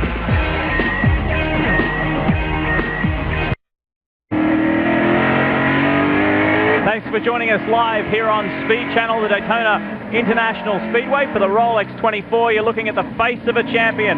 5 times Le Mans winner, 3 times Rolex 24 winner, Derek Bell, the legend himself, and it's great to have him back. And I'm sure his son is absolutely thrilled to be driving with him once more. Well, we caught up with Derek earlier in the weekend just to hear his thoughts on this great event. Daytona still has something special about it. It's the Daytona 24 Hours, and you just look at the place. It's got an amazing atmosphere and ambience about it. And to me, not quite the same as Le Mans, but nonetheless, it's a very special place. And I think to win here, even if it's not a very big field, if whoever wins, it's still a Daytona victory, and it'll go down in the history books. This will be a great year to win your class, and you never know here. If you have a good run, you could win the race, and that'd be nice. That in, you know, the twilight, and me in the, well, the dark's almost set, actually. You can't see the trees, but for me, you know, definitely in the middle of my career, I would love to do that with him. Brilliant. What a great pair, and what a tremendous relationship they have, father and son. And sun right in his eyes as the sun sets here at Daytona Beach. This was the fastest car in qualifying. The ruling that the first 3 rows blocked out for the new Daytona prototypes. It started back on the 4th row. Derek Bell is now behind the wheel. He has taken over from the Canadian, Kenny Wilden, and he's with our Brian Till right now. With the Bells and Simon Gregg, Kenny Wilden also driving the 40 car. Kenny, you just got out of it, and we've seen tire problems all day long. I know you guys had some too. Have you gotten them fixed? We got them fixed. We moved up to a different compound in the heat, and I think we're going to be fine to go back to the softer ones later tonight when it cools down. You know, it's tough because we don't get that many laps in practice here, each driver, so we never really ran the tires as hard as we could for a long, extended period. But Goodyear was right on it, and they changed the compound. The last stint I did was on that compound. We were running the same times, but they were holding up a lot better. Well, I know you guys had some problems early on that really cost you your 7th in class right now, but you're going to go back to those softer compound in the dark, and then you'll have to go back to the harder compound when it warms up again tomorrow? Yeah, correct. We just can't take any chances. You know, even on my first start of my stint, we had a softer scrub set, and they still didn't hold up. So the harder compound worked fine. You know, I think we could probably go with the harder compound all night if we want to, but right now we're going to go back to the softer stuff.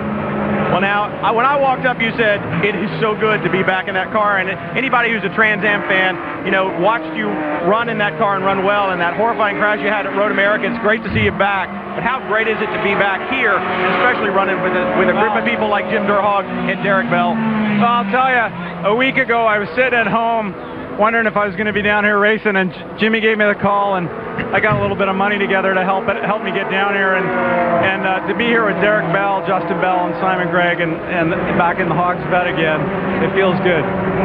Well, it does feel good, and they're running well too. This guy, one of the true champions, one of the true gentlemen of the sport. Lee? Our race leaders have completed 112 laps in that 40 machine. But Durhog Motorsports has done 99. They are still well down the order in 30th. And the Remax Motorsport entry spins on the side of the circuit, is able to keep going. The 05 machine, which was also, Jack, one of the very fast cars in qualifying. Absolutely, and he got lucky. He didn't hit that wall. Davey Liniger. Let's have a look at the replay and see what we can get. He starts going around, he just locks it down and says, oh, I don't want to hit, oh, goody. He's like, okay, swing and a miss. Thank you. You know, in reference to those tires, Goodyear brings two compounds. They bring a 370 and a 480. And yeah, the 370 is a softer compound. It's not as durable. It arguably has a little more grip early, but the 480, when you bring it up to temperature, is a good, solid tire. And around here, we've traditionally found with our team that the 480 is the tire of choice in these long runs. At night, you can put the 370s on and get some laps, but the rest of the time, it's really the best. The smart thing is the 480s, we think, most of the time. Well, Scott Sharp just continues to get faster and faster. He did a 51 flat before. He's now down into the 150s, a 150.8 to Scott Sharp in the Brumos Porsche. And he is thoroughly enjoying his stint out there at the moment. We're talking about the GTS cars at the moment, and it is Andy Wallace's Mosler that leads the way. Whoa! Oh, man, that was... things like that you can't do. That hurts the suspension quite a bit. It doesn't do anything any good. I don't know who's in that car right now, but they're struggling with something, but he's just fun. And it's David Liniger that's in there at the moment. Yeah, just take a look. Well, let's take a look at the 05 machine. Let's have a look at a replay, and you can talk us through it, Jack. Absolutely. Just watch. And he comes in there, turns it a little bit early, a lot early, actually. Lets off the throttle, drives it, and just boom. And that's, believe me, that's hard on it. See, it just keeps on bouncing along. So, yeah, that got the driver's attention. He felt that, and it's like, gee, I don't want to do that again. I hope nobody saw that. Lineker continues in the 05 machine. And the sister car, the 09 car, doing very well, currently third in class. And this is the combination for Bliss Motorsports: Paul Menard, Doug Goad, Paul Mears Jr. and James Briody. And currently Paul Menard is at the wheel and doing well. It's very solid at the moment. So you've got up there 3 different cars in the first 3 positions in GTS. You've got the Perspective Racing Mosler, then you've got the Porsche of the Russians, the Yukos Porsche, and now this Corvette in 09. We'll talk more about this on the other side of a break. You're with us live on Speed Channel, 16 hours of the 2003 Rolex 24 at Daytona. It's been an action-packed start, and there is still so much more to come. Stay with us. Daytona is brought to you by Porsche, what only Porsche brings to driving. As we welcome you back, let's go on board with the lead car. And boy, oh boy, Scott Sharp is enjoying himself out there, Jack Ball. Oh, he's having a good time, and he's doing what he does best, and that's go fast. Scott Sharp, he is a very fast driver. I tell you, it was a pleasure being his teammate in the years of Trans Am. We had a great time. I know his father, Bob Sharp, a true racing champion, and Scotty's just developed and he's just such a good professional, great guy, great friend. I'm real proud of him. Well, I know a lot of people are. I'm personally proud of him. As Scott closes on the 73 Porsche there, the Porsche running order at the top of your screen. Sharp leading the way in Daytona prototypes and overall. Let's talk about the hours of the race. We're coming up on the 4-hour mark down already, 5 o'clock Eastern here at Daytona Beach. The sun is setting quite rapidly, Jack. That poses a problem for the drivers. Yes, it does. On a day like today, we have a cloudless sky. It's a beautiful blue sky, sunny day here.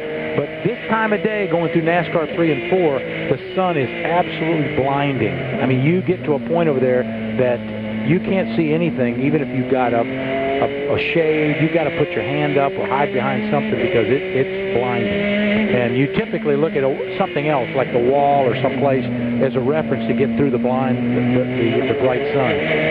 We're riding with Chris Bye at the moment in the 58 machine, the second Brumos Porsche, the Porsche-powered Fab car, and I apologize to Mike Borkowski, and I elevated Chris Bye to a full-time drive this season.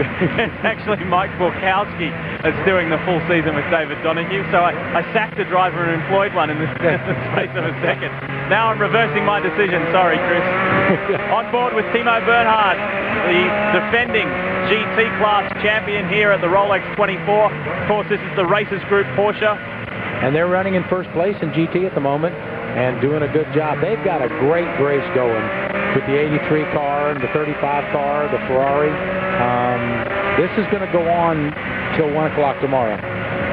Well, the 83 Renworks Porsche is second in class in GT, and now we see the Ferrari of Kelleners, Lazzaro and Mollem working their way up there, 5th overall. Now here is the Renworks Porsche, the Georgian Dave Murray, incredibly experienced and a very fast campaigner. He is behind the wheel now. Johannes van Overbeek did an outstanding job opening up for this team today, and now Dave Murray has taken over. You know Dave well. He's a very handy driver, and he's got big expectations here. Well, I mean, Dave, a great driver, a great competitor, but if you looking at the lap times, as we are here, the lap times of these two cars are basically identical. I mean, they are so close. They're like a tenth of a second apart per lap. So this contest can't get any hotter. Well, there is the Ferrari, the Rizzi Competizione Ferrari, the 360 GT. Anthony Lazzaro on board. He won the SRP2 class last year with his teammate from this year, Ralph Kelleners. They love this car. They performed very well in it. And I can tell you that a very important person, Claudio Berro from Ferrari in Italy, is here this weekend. And there's a few interesting rumors going around that they could be thinking about coming into sports car racing a little more seriously, perhaps with the Maserati brand. So stay tuned on that one. Claudio Berro would not have made the trip all the way across for nothing. I'll tell you, this is another really, really fast driver right here. Anthony Lazzaro, always fast, good, solid, professional, driven a lot of things. Everything he drives fast. they continue on. Let's go down to Brian Till. He's with one of the many drivers here today. Andy Wallace, great to bring a car in when you're leading. Obviously, still a long way to go, but things seem to be going well for you guys right now.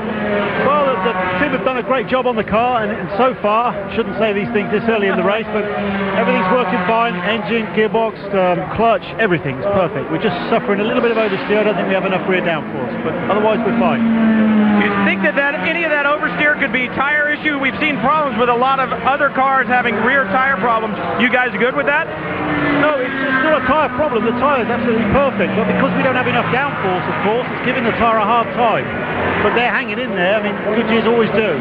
Well, this track, obviously, you got to run it for 24 hours, but this time of day in particular seems to be very difficult as far as the sun goes. Jack Baldwin was saying 3 and 4 on the banking right now is difficult. You guys having a hard time with that? Well, you're absolutely right, and the car is weaving about on the banking, so you use the visual reference to actually tell whether the car's sliding or not, or moving or not, and because of the sun, you can't actually see the wall, so you have to do it all from your butt, and that takes a bit of getting used to in one of these big cars. Well, just another challenge here at the 24. Let's get down with Chris Neville. Well, the 98 car's back in. Larry Schumacher had another blowout. This is their 4th blowout in 4 hours. And this time it looks like they're actually having to change a half shaft on the right side of the car. All this damage that these blowouts keep doing finally really bit them internally. They spent about 5 minutes trying to pull the under tray off of the car. So just to get to that half shaft, taking some time, more time up on the jack stands now. It's a real solid driver lineup. So it's surprising to see that this team is having so many problems. Also, I checked with the team, and they haven't made any changes to the car setup with all these blowouts. Finally, they're going to make a camber adjustment to that right rear and see if that can help alleviate the problem. Back up to you guys. And you know, you can't blow all those tires and not do any damage. And at some point, you've got to stop, fix the damage, and then rethink the situation. It'll save you time in the long run. The 43 car, the Orbit Racing Porsche, is in the pits, and Kyle Petty is strapping himself in. Mark Lieb, the young German, has done a good job, but so much damage was done to their race early on when Leo Hendry was behind the wheel, and we heard him mention in an interview that they had that electrical problem. Now Kyle Petty is behind the wheel. This is his 3rd consecutive appearance for Orbit Racing at the Rolex 24 at Daytona. He loves coming to this event. He loves driving with Orbit Racing, and he is very impressed with this young German, Mark Lieb. So jacks are down, and Petty is set to roll. And this has got to be fun for Kyle. You know, driving a stock car around the ovals, I mean, that's a great thrill, but that's a job to Kyle. That's the business he's in. But to come, this is like, you know, like something different, like fun. He used to drive a hot rod Porsche down here at the 24, gets him ready, gets him into speed weeks. So, yeah, it's great to have Kyle here. And he mentioned earlier this weekend and how impressed he's been with how Orbit has grown as a team and how professional they are and how well organized they are. So Kyle Petty is on his way in the 2003 Rolex 24 at Daytona. Now it's time to hear from the Vines in the most used term in motor racing. Get out of my way.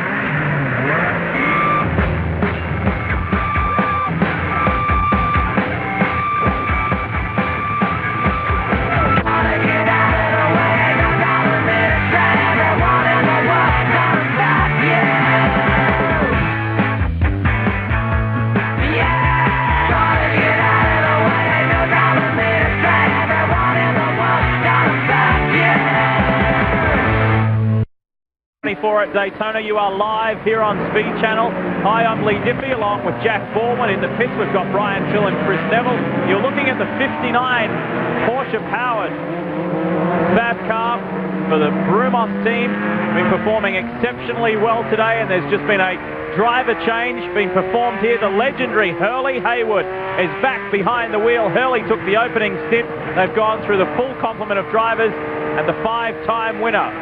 No one has bettered that record here at the Rolex 24. Hurley Haywood is back behind the wheel. Let's go down to the pits because Chris Neville is with a Scott Sharp, who has performed very well in that last stint.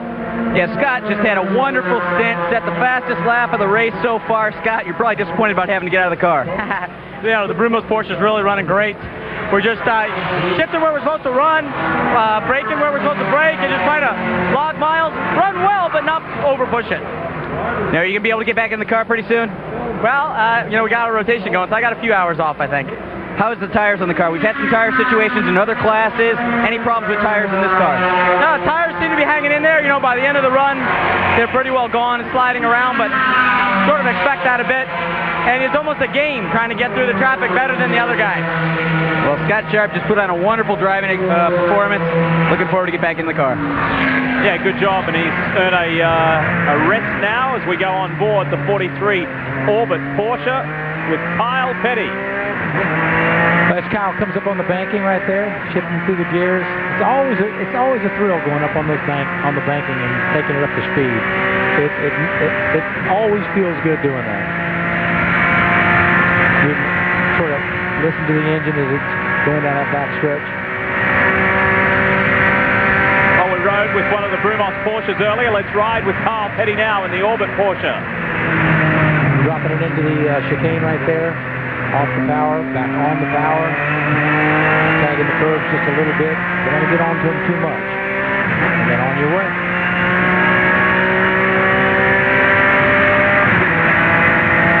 It looks easy on camera. It looks, gee, I could do this. You know, you see Scott Sharp driving the car and the hands in the steering wheel. They're not doing a whole lot. It looks easy. It's not as easy. Look at the sun right there. I mean, it's blinding. And he's coming in.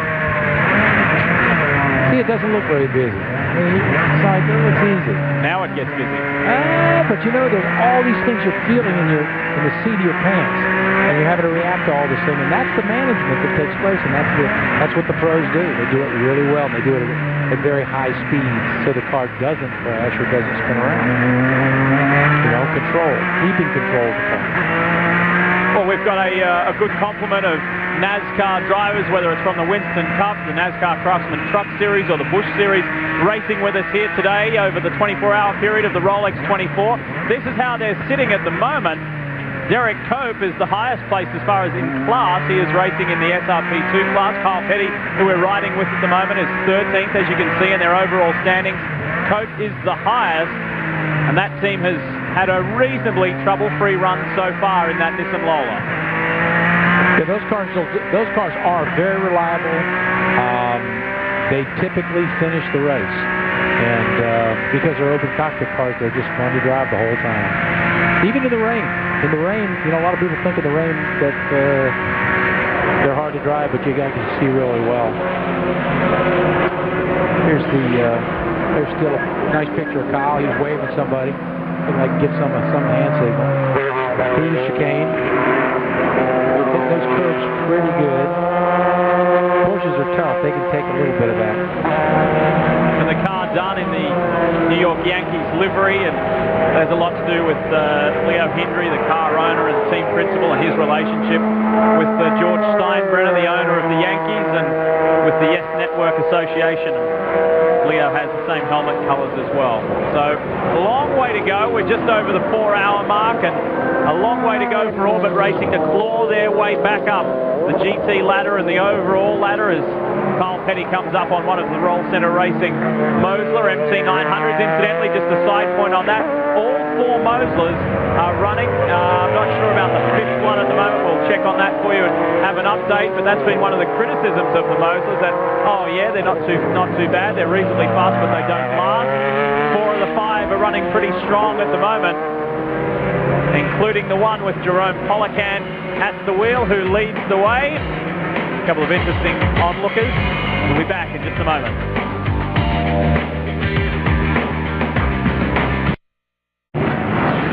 Hour 4 highlights here at the Rolex 24. Race leader at this time, Scott Goodyear in the 59 Brumos Porsche, spun while leading Randy Popes. The onboard shot, the tail just got away from the former IndyCar star. Boris Stead, usually seen pushing it hard on the track, was also pushing it hard in pit lane, and it wasn't even his car. The Brumos Porsches continue to run strong, and particularly the 58 Red Bull one. They did a good job, and the Yukon Porsche, the 77 machine, the Russians had a spin, but it wasn't too harmful, and Andy Wallace had a marvellous stint in the Perspective Racing Mosler, and he handed over to Jerome Polican who is continuing to lead GTS. Chris Neville, update us on the 58 machine. Yeah, the 58 car just came in. Chris By hopped out. They put back in their lead driver for the day, David Donahue. So it looks like David Donahue is going to go up against Hurley Haywood, try and knock down some of that lead that they've got. The team is a little bit disappointed because they did get let out on a caution early on, and that's the reason that they've got that gap between them and the 59 car. However, these two cars look like they're back in control over the GT cars. Now, up next, after David Donahue, is going to be Mike Murkowski back in the car. Mike, you had a good first stint in the car. You're one of the names on the list on this car. You've been with them for a while, but when you look at the names, you're a little bit more obscure than some of these guys. Tell us about how you got the ride. Well, I've been, most of my background's in open wheel stuff, but then I came into some sports cars and Trans Am and series like that, but I guess I sort of went off and did a little bit of NASCAR stuff for a while. But I've been doing Daytona for probably the last 6-7 years. But I'm really excited to be back with these guys in a full-time prototype ride. I've loved the prototypes for a long time since I watched GTP as a kid, and working with Brumos, probably the team with the most history and tradition in this whole country, is going to be awesome. I just got to thank Bob Snodgrass for that. Well, Mike Murkowski's definitely excited about this opportunity he's had to get back in a race car in a full-time position. A little bit further down pit lane to Brian Till. There's probably not a guy out there more focused than Anthony Lazzaro. Anthony, you just got out of the Ferrari. Any problems? I know you guys had problems early on. How's the car lately? We've had some problems. We had a shifting problem that seemed to be electrical in the beginning. During my stint, or 2 stints, everything went really well, other than something with the brake box. I locked up in the beginning, flat spotted my tires, and it cost me a lot of time, and I had to pit early because of it. Second stint went extremely well. The car's really good. Just got to thank Calpont for their support over here in the 24 Hours of Daytona for the rest of the season, and of course always BG Products. Well, I know that you would like to win here just like every other driver down pit lane. That'd be a hat trick for you. How special is that? It would be great, but I got to tell you, Brian, the 2 times that I've won, or the last 2 times I've actually driven in the race, and those races went pretty near perfect, and so far we're not having anything close to perfect. Our pit stop with Johnny just now, we had a little problem with the driver change, and obviously the car stalled and wouldn't restart. But I noticed that he seemed to be having a problem. You have to have the car in neutral before it started. He seemed to be messing around with the paddle shifters too, and he couldn't get the car refired. Yeah, it's a little bit tricky with the paddle shift system because you have to reset the ignition if you stall it. And from what it sounded like, he didn't do that. Plus, you need to give it a lot of throttle when you go back to it. And it's just one of those things I still prefer a standard shift. Hey, but by my watch, you guys all have almost 20 hours to get back in front. That should be good. Well, time is on our side. But I just got to say, the car was really good. We're concerned about the Dunlops here, but I had a really good time with them, so they hung in there just fine. If anybody can get this car back up to the front, it's going to be this guy right here. He knows how to do it. He's done it before. He's looking for that hat trick. Lee? The Rizzi Competizione Ferrari 360. Johnny Molam now driving. You heard Anthony Lazzaro describing some of the problems that they had down in pit lane. Talk us through one of those stops, Jack Baldwin. How nervous do you get? Is it easy to fumble? Is it easy to make minor errors that are costly in terms of time? Oh, it really is. It's very easy. And you just have to keep a calm mind. You have to get in there and you have to just do what you're supposed to do. Don't fumble. And if you do fumble, keep a clear head and just keep moving ahead. If the car stalls, you just have to deal with it. If something happens, you have to deal with it. And the thing is, the clock keeps ticking away. And I tell you, you get real anxious, especially when when you develop a little problem. It's tough.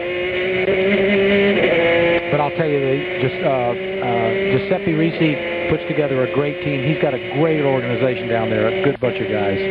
As we ride in the Brumos Porsche, chasing the number 83 GT Porsche, Dave Murray for Renworks in there. And look at this, swerving from one side to the other, looking for an option to get by.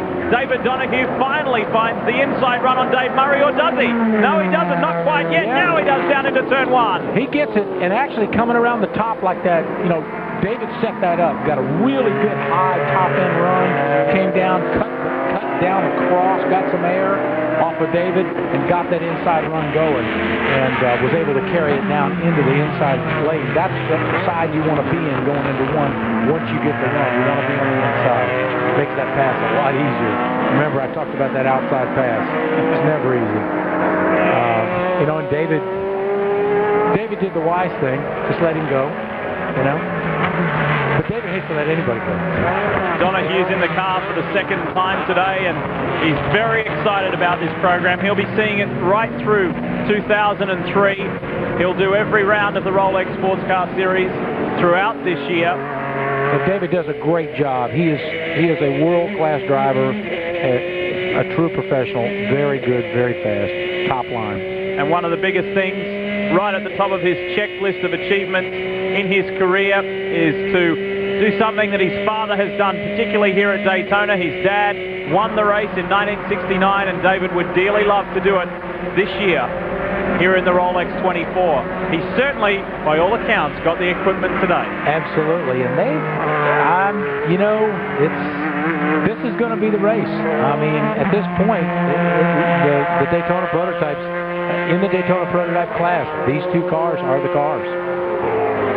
And if you've just joined us here live on Speed, and perhaps you haven't been up with the news over the winter break, and you're saying, what are these cars? Where are the old open type sports racing prototypes? Well, we've got the sports racing prototype 2 class. This is the new way, the new direction in the Rolex Sports Car Series. And a great direction it is. Down into turn 1. This is the second place car overall. Second in Daytona prototype as well. It's the sister car for Brumos Porsche. The 59 is still the lead car. There's your top 6. Stay with us. More. Plenty more.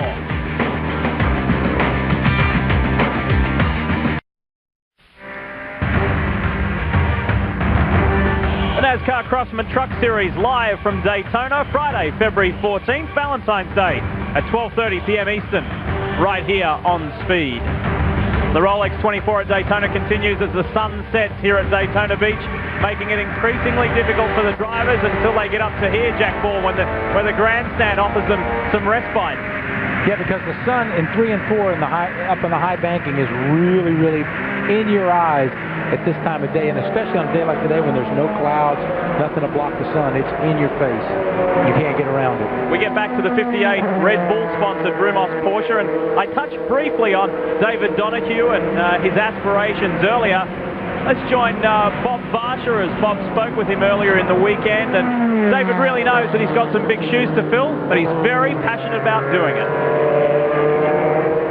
It's very special, of course, to everybody in America knows what Daytona is all about, and it's a bit of a landmark, much like Indianapolis 500 is here in the States. So this race my father won in '69. Mark Donohue did indeed win here at Daytona in 1969. Teamed with Chuck Parsons, their weapon was Roger Penske's brand new Lola T70 Mark IIIB Coupe, powered by a 305 cubic inch Chevrolet V8. Fighting back from fuel delivery problems and 2 broken exhaust headers, Donohue and Parsons drove the Lola to victory, beating the Porsche factory team of no fewer than 5 908 long-tail prototypes. A Daytona legend was born. It'd be certainly nice to win the exact same race my father won, because I haven't quite done that yet. David came close in 2000 in a Dodge Viper, but fuel pickup problems late in the race with David at the wheel dropped the team to 3rd. We may have a mechanical problem, we're not sure. Not being able to pick up all the fuel, because it showed several liters still in the tank, and traditionally we can run it absolutely dry. 3 years on, ironically, it is Porsche, the same Mark soundly beaten by his father 34 years ago, that powers David's dream of duplicating his father's Daytona glory. Donohue's Brumos Racing Fabgar prototype carries Porsche's proven 3.6-liter flat 6, essentially the same engine found in the mega-successful 911 GT3R. Today, the son of the man who coined the phrase, the unfair advantage, hopes his brand new car will provide exactly that. The Renworks Porsche is in. Brian Till. The 83 car is in. David Standridge is in. David Murray is out. They've got some type, probably just a little fuel overspill from the front. A little concerned about fluid coming out, and I think they've got the stop down and away. They're not worried about the fluid. They think it was just fuel, guys. So Standridge, the new driver from Bel Air, California, takes over from Johannes Van Overbeek and Dave Murray, 2 very successful stints back-to-back by those accomplished drivers. Now Dave Standridge has his time. Sticker tires on that car, and now he gets to deal with the setting sun here at Daytona. talk us through, there's so many different stages within a 24-hour race, Jack Baldwin. What's this stage like? Is it interesting? You're just on the verge of darkness, well, not full darkness, but the sun has just about gone down and we get into that twilight period. What's it like to be racing now? Yeah, well, right now is one of the, not in a little while, this particular run right here we get to be one of the more difficult ones because the sun is in your face and then it goes down and then you get into that sort of a twilight area where you can't see really well, and then as it gets dark. So right now you'd have a clear shield or no shield in a car with a windshield, and typically a shield, you want a shield, but it'd be clear because it's going to get dark. And in reference to these guys that just pitted the 83 car, they've been having a terrific battle with the Racers Group Kevin Buckler car. I mean, they've been trading, their lap times have been within a tenth of a second every lap, so it's a terrific battle they've got going. Well, once it gets dark enough, it's decided that it is getting dark enough, the lights will come on here at Daytona International Speedway, and the officials turn them on to the point or to the level of 20% of what they would run for the NASCAR Winston Cup Series. Well, there you go, they're already on now, warming up, getting ready to go as the sun drops here. It lights it well enough, doesn't it, when you're out there? Oh, it lights it fine. And we did a test years ago when they did turn the lights on. They asked us, oh, here's the 20 car. He finally got going. He's out of there. But they asked us what we liked better, the 100% or 20%. And the 20% was actually a lot nicer, a lot easier. Well, we'll talk more about that in just a moment as the 20 Porsche gets going again. The JMV USA Racing Ferrari gets going again. So they're back out there again. Augusto Farfus, the young Brazilian, he takes over. Let's go down to the pits. Brian. Well, David, a good run for you in the car, just a few seconds out of the lead for you guys. How hard do you work to put it in the lead right now? We know that there's a lot of time left. Do you really care right now? I'm telling you what, right now we're flat out as hard as we can go. And I think it's Timo in the 66 car. He's driving as hard as he can. We get traffic, he'd slow up, I'd catch up, get away from that traffic. And the same thing would happen with the tires. I went out, they had to stop a little bit before we did, so our stops are staggered. So when I went out, I had fresh tires. I ran him down in about 10 seconds. And then after my tires went off, we stayed the same. And he pitted, and I'm sure they came out with fresh tires and caught back up to me. So it's one of those games, but I'm telling you, it's flat out hard right now. As fast as you can go. Have you ever run an endurance race this hard? There have been a few here, and I'll tell you, this is one right for the top of the books because, you know, it's like I said, they're not making it easy to get this watch.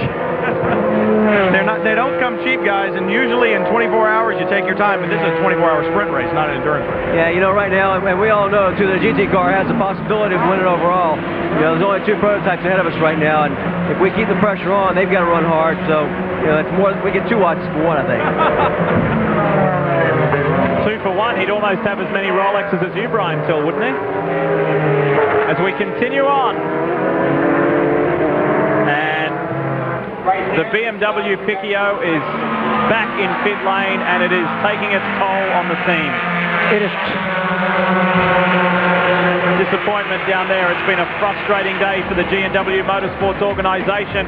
We'll follow up on the other side of this break, but it's going oh so well for the Brumos Porsches. Quite an interesting piece of headwear, isn't it? He'll be safe if it hails. The turtle hat. We better get him off screen. There'll be people chasing him very soon. Well, we saw earlier some of the highlights or lowlights of GT. Let's have a look for GTS. Boy, there's been some trouble down in pit lane. The number 18, Mosler. They have only completed 17 laps of this race. They have not quit yet. The 46 Morgan Dollar Axiom Corvette. They had their fair share of problems at the beginning as well. The Gunner Porsche is officially out of the Rolex 24. Car number 6, Gunner Jeanette, Kevin Jeanette. The Dark Dog Saline for Franz Conrad, Ed Dare and Tony Seiler. They ran into some early problems. Still being able to circulate laps though. Justin Bell was extremely frustrated with the overheating and tyre problems. The Russians had an early spin, but it wasn't too harmful. The Yukos Porsche was able to keep going, and the Team Remax Corvette had a slight spin, but not too much hassle. All the GTS competitors are chasing this car. Andy Wallace, who has handed over to Jerome Polican. We go back to live pictures now, and look at this. Race leader the 59 Brumos Porsche. Hurley Haywood is behind the wheel. We hear that this car was involved just moments ago in a slight accident. Jack Baldwin, it doesn't appear to be too much damage on the car, but it is going quite slowly. Well, right now he's bringing it in. I mean, he's trying to get it back to, he needs to get it back to the pits without doing any more damage. It doesn't look bad. I don't see. The door's open. There, okay.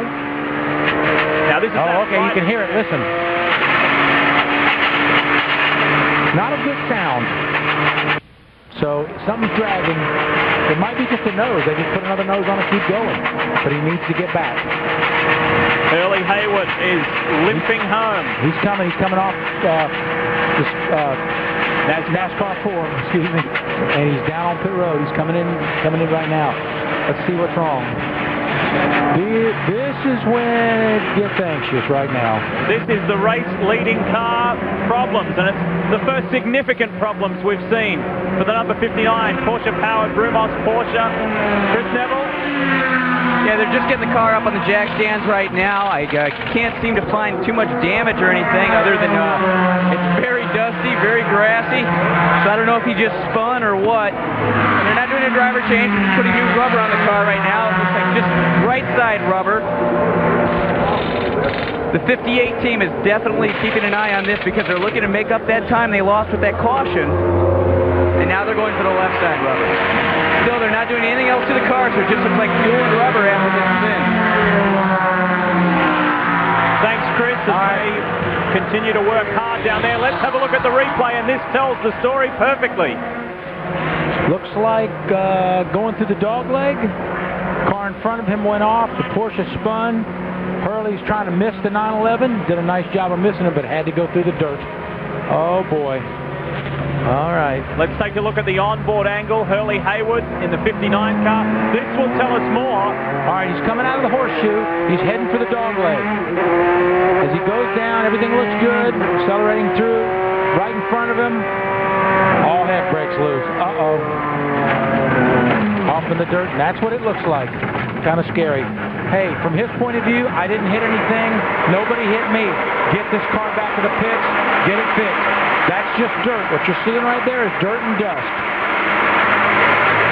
Hurley needs to get back, get the radiator cleaned out, and get going again. That's exactly what has happened right now. Those Brumoses weren't built to do agricultural work, so... No, what happens is when you go off, you get into the sand, and the splitter in the front, that little thing that sticks out across the front of the car, just scoops the dirt up and throws it over and throws it in your face. In the open cars, it used to throw the dirt right in your face. Now at least there's a windshield to knock it off. It looks bad, but it doesn't get in your face. Another good feature of the Daytona. Yeah, another good feature of the Daytona prototypes, exactly. I had a teammate once that we were testing, and he went off the track, and he went to Texas, and he went and he hit a huge anthill, a Texas anthill, and the entire anthill went in his lap. And the ants? And he came into the pits and got out of the car, and you can imagine how he was running around, ripping his clothes off, rolling around on the ground. It was hilarious.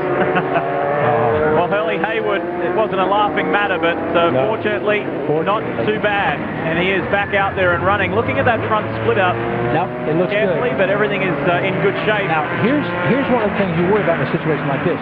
How much dirt got up into the radiator and literally plugged up the radiator for the air? So we'll find out later if the car starts overheating, they might have to change the radiator. This is one of the strong cars in GTS. This is the Porsche for the Yukos RWS team, the two Russians, the Austrian and the Japanese driver. And that was one of the cars involved with the spin down in the dog leg. So, and the Ferrari, there was a Ferrari also involved. I don't know what number it was, but one of the red cars went off too. In fact, I think that was one of the Corvettes, Jack. And then later this was the first to go. So. Right. There was a total of 4 cars that were involved with that whole situation. Now, what's this? Oh, that's just padding, I see. The RWS team working hard to sort out the problems down there. And this is going to be very costly for them as far as the race for the GTS category. Brian Till.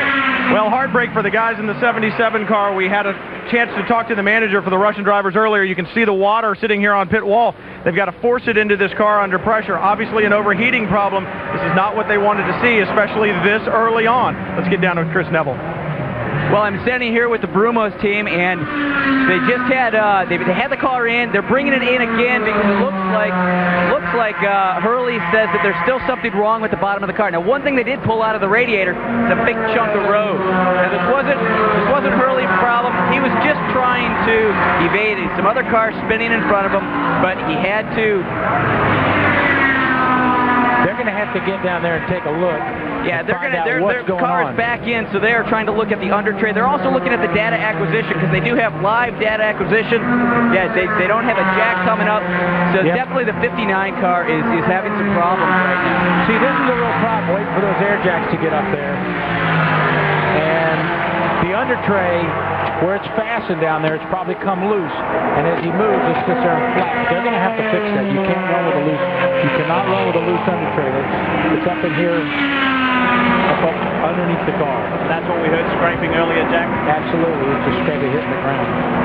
Look at how much rubbish is underneath that car when the rattle gun went off, forcing the air out. And look at all the grass and dirt and pebbles underneath as the mechanic goes to work.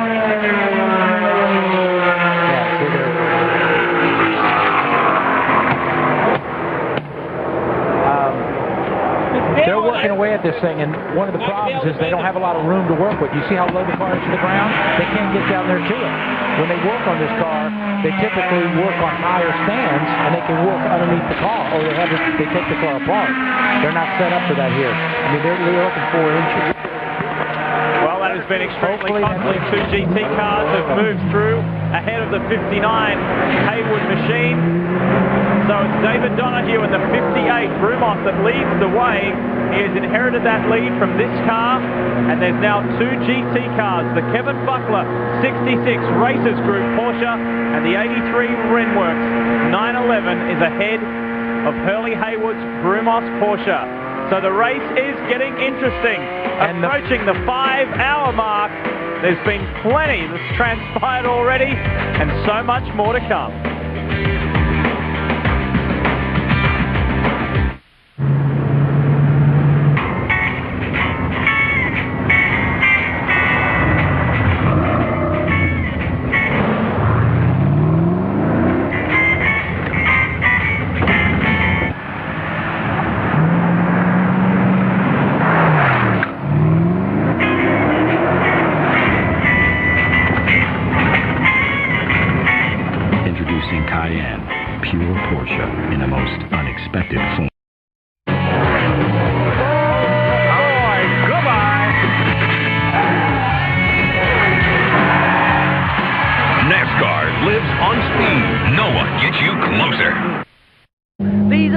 When you get someone in the car, JC was doing a good car regarding lap times out there, but that's the experience. You have to be on the money, you have to hit the marks, and this is going to cost them a little bit of time, but hopefully under yellow, it will not cost them a lap.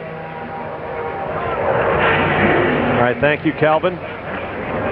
There's a look at some of the damage done to that JMB Ferrari 360 by that fire in the engine bay. This is our second full course caution. Here's a look at what happened.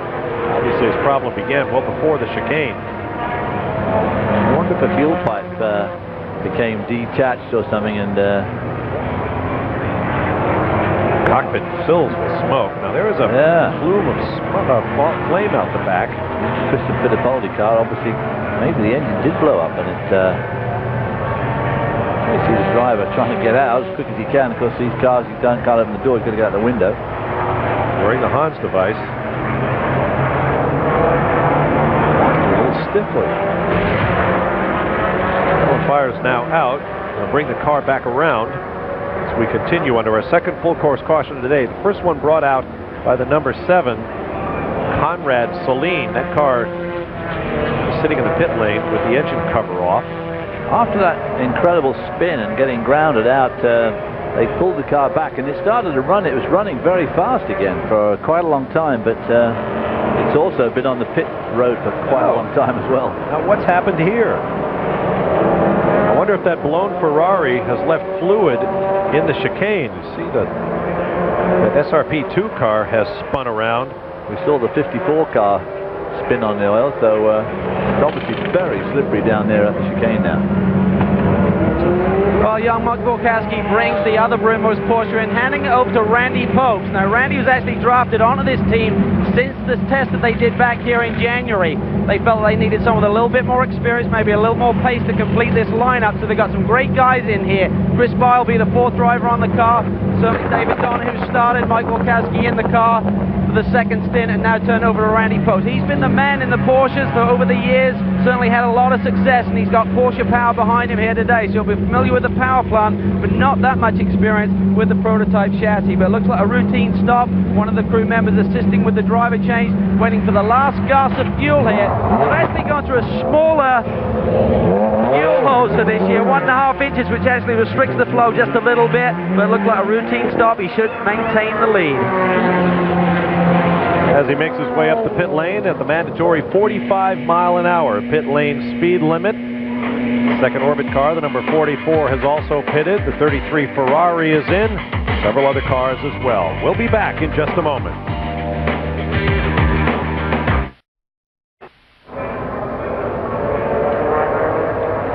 Welcome back to Daytona International Speedway as the 41st running of the Rolex 24 continues. And we are preparing to go back under green. Lee Diffie with Jack Baldwin. Jack, your thoughts on the first couple of hours? Well, obviously all the preparation is paid off for the Brumos cars. So far, I think they're right on schedule. 58 afternoon, the sun being kind of overhead. It's been out for a while. This track really changes with sunlight, and sunlight affects the track more than temperature does. And this track definitely changes seconds. And the tires, you can feel as a driver a tremendous difference. Your fast laps are usually at night. Getting set to see green here at Daytona International Speedway. Our second caution period. So let's get set to roll, and Van Overbeek leads the way. There's 2 GT cars and 2 Daytona prototypes on the lead lap at the moment. That's how they sit. David Murray is behind the wheel of the lead car, the number 83 Porsche. David, who set a lap record yesterday in the Grand Am Cup, and here we go. We're back under green. And boy, does David want to get out there and set sail. He's really fast. He's been driving Porsches for a long time, got a lot of experience, and he's a fellow Porsche driving experience instructor also. And he last pit stop, they got a little bit of a break. Last caution, they got to jump in early, gave him great track position. They've certainly done a lot of good with that. The Daytona prototypes trying to weave their way through. It's tough work. It's harder work than it's ever been for them here at Daytona this year. And so much excitement, so much anticipation about this new class, this new category for the Rolex Sports Car Series. Absolutely. Well, you know, before on a green flag like that, the prototypes would be coming by you so quick you'd get past before you got to turn 1. You know, now they tend to run in packs, and like I talked about at the beginning of the show, it's a little more difficult, and you got to pay more attention. We ride now with the 15 SRP 2 car. Stephen Gorian behind the wheel. That looked like the Multimatic Ford flashing by on the inside. You can see the difference of speed up on the banking. The prototypes are a little bit quicker, and these open cars, these SP2 cars, have been restricted back. Back to the 5 machine. Another SRP2 entry. Some beautiful pictures as the field is bunched up after just being let loose after that second caution. You can see the BMW Picchio coming up in the background. Yeah, now let's see what kind of a run that Picchio gets and how quickly he can get by that prototype. See, he just moves down to the inside, just drives right on by. Doesn't need much of a draft, doesn't care about it. As the field has settled into somewhat of a rhythm now, let's have a look at David Murray up front in the 83 Porsche. Here we go, this is for a lead change. The Red Bull Brumos Porsche, here it comes, trying to get through past these GT 911s. I'll tell you one thing, David doesn't want to let anybody by, much less that yellow car behind him. I mean, he knows the prototype's going to get by at some point, but he definitely wants to keep that yellow Porsche behind him. Well, the yellow Porsche immediately ahead of him is the 98 car, Sasha Masson, Martin Snow, Lucas Lewis.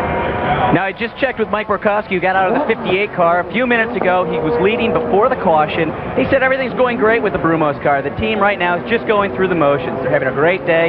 The car is working fine.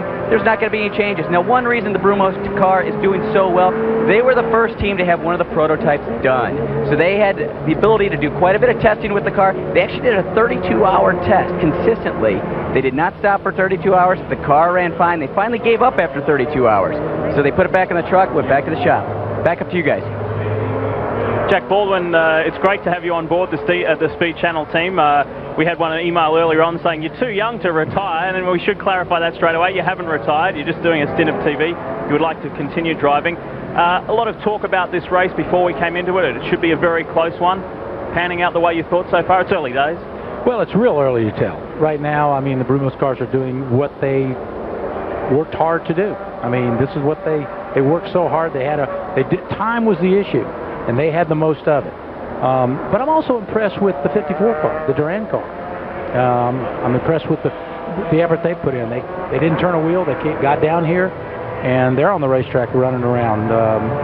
The tenacity of the Picchio and those guys, they're fighting. You know, they're not going to give up. So, I mean, this race has a long way to go, and a lot of things are still going to happen. Porsche running order at the top of your screen at the moment. You can see Johannes van Overbeek leads the way as we are getting set to go back to green. The overall race summary for leaders, 4 lead changes, 4 different leaders, of course, and this is only our second full caution period after some 63 laps of the 41st Rolex 24 here at a very sunny Daytona International Speedway. Here is the 35 Calpoint Risi Competizione Ferrari 360 GT. Anthony Lazzaro is behind the wheel, that very effective combination of Lazzaro and Kellners and the very experienced British driver Johnny Moll. And this is a good combination, but they didn't get away with the best start as we mentioned earlier. No, they had a little problem early, but I'll tell you, as far as having a really top-notch team of drivers and a good team to prepare that car, the whole package, that's still a car to watch for. Well, let's hear more about the 33 Ferrari. Here's Brian Till. The 33 Ferrari is doing what a lot of people are doing. I just talked to the team. They said, we're just running a pace. We're waiting for darkness. One of the things that a lot of these GT cars have had problems with is rear tires. If they press too hard, the rear tires have gone away. We've seen it on several of the Porsches. We've even seen it on some of the Ferraris and the prototypes. It's not that hot ambient air temperature out here. We've got a bright sun shining down on this racetrack, and it's burning the tires off if these guys go too hard. They're waiting for the cover of darkness and cooler temperatures, and that's when they think they can really pick up the pace. The Ferrari of Washington entry you're seeing on your screen right now, Sylvain Tremblay, fresh from a good drive yesterday in the Grand Am Cup as well, their first round of 11 for 2003. He takes over the running of that car from Brent Martini, and we're still yet to see Kurt Wagner, some very, very accomplished sports car drivers still to come in that entry. Absolutely. You know, one of the things about the track and the track conditions, just at 3 o'clock in the afternoon. Daytona Beach, the world's most famous beach, not only for lounging around with your guitar or taking a leisurely seaside stroll. Of course, for many years it was the site of a number of world land speed record attempts, Sir Malcolm Campbell and the like, back in the early part of the 20th century. And of course, the early races among those stock cars that went on to become NASCAR. We've got an emergency here at Daytona International Speedway. The number 22 JMB Ferrari 360 fully engulfed behind the driver's compartment. Wow, that is fully engulfed. That's Stephen Earle from Garden Ridge, Texas. Very experienced Ferrari driver. He's got a serious fire going on back there.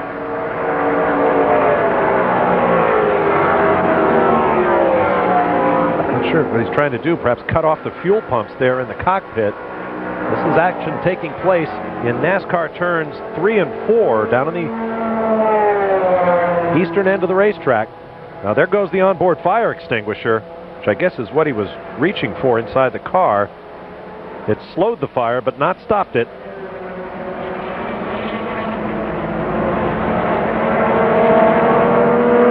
Right now we have no flags from the flag stand. There you see a fire crew on the scene. Boy, it took a long time to get there, didn't it? Camera angle may be deceptive. You see cars flying by on the banking. Now we are told the yellows will come out full course. As they hit the fire.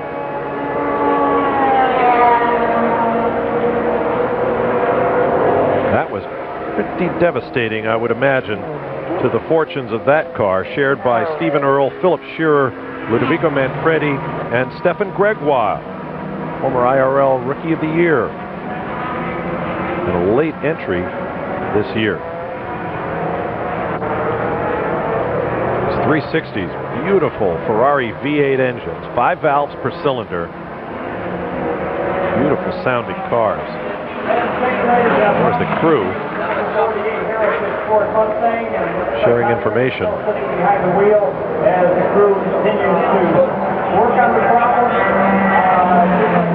Two cars in the race, the other, the number 20 machine, being shared by Max Pappas, Augusto Farfus, Andrea Garbagnati, and Emmanuel Collard.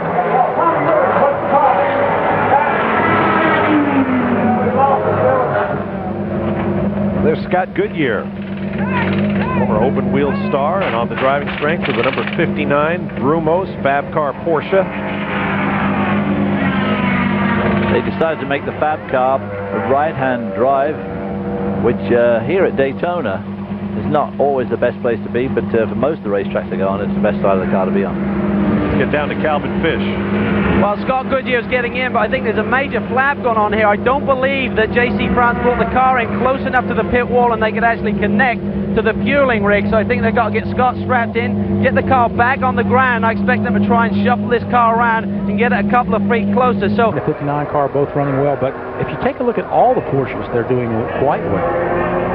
Very troubling to see the 22, the JMB Ferrari, the 360 GT getting taken back to the pits on the back of the tow truck. Meanwhile, here we are at the front of the field, and the pace car going around. We will see go back to green very soon, and things are looking very good for the Brumos Porsches.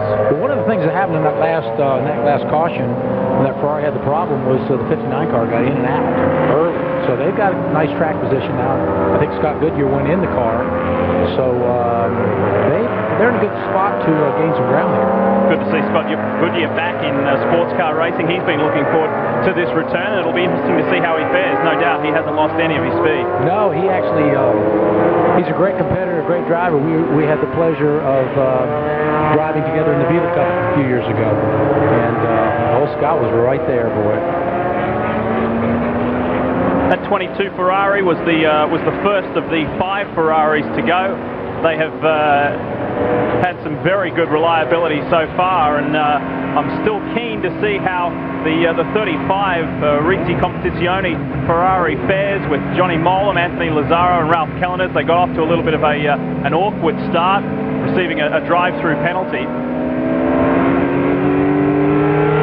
Take a look at our onboard cameras. You're looking at 5 in the Sports Racing Prototype 2 class, and this is Ross Bentley, Don Kitch, the Krasowski father and son combination. The 15 car is Wade Goffrin, Peter McLeod, Dave Gaylord, and Stephen Gorian. The 40 GTS Corvette we've seen so much of, and on board right now Kenny Wilden from Ontario, Canada. There's big things expected of Kenny. And of course, the 43 Orbit Racing Porsche 911. And Mark Lee, the 22-year-old German, the current Porsche Carrera Cup champion, is behind the wheel now. So much to talk about with that young guy. And the 58 Brumos Porsche with Randy Popes behind the wheel. Randy had a drive yesterday in the Grand Am Cup race. Had a little off and had an accident, but still drove very well and very fast. And the final in-car camera, we spoke about Scott Goodyear earlier. This is in the 59 machine, and Scott's looking very much forward to his first stint. And this is on board Kevin Buckler's machine, the 66, with Timo Bernhard, one of the reigning GT category champions.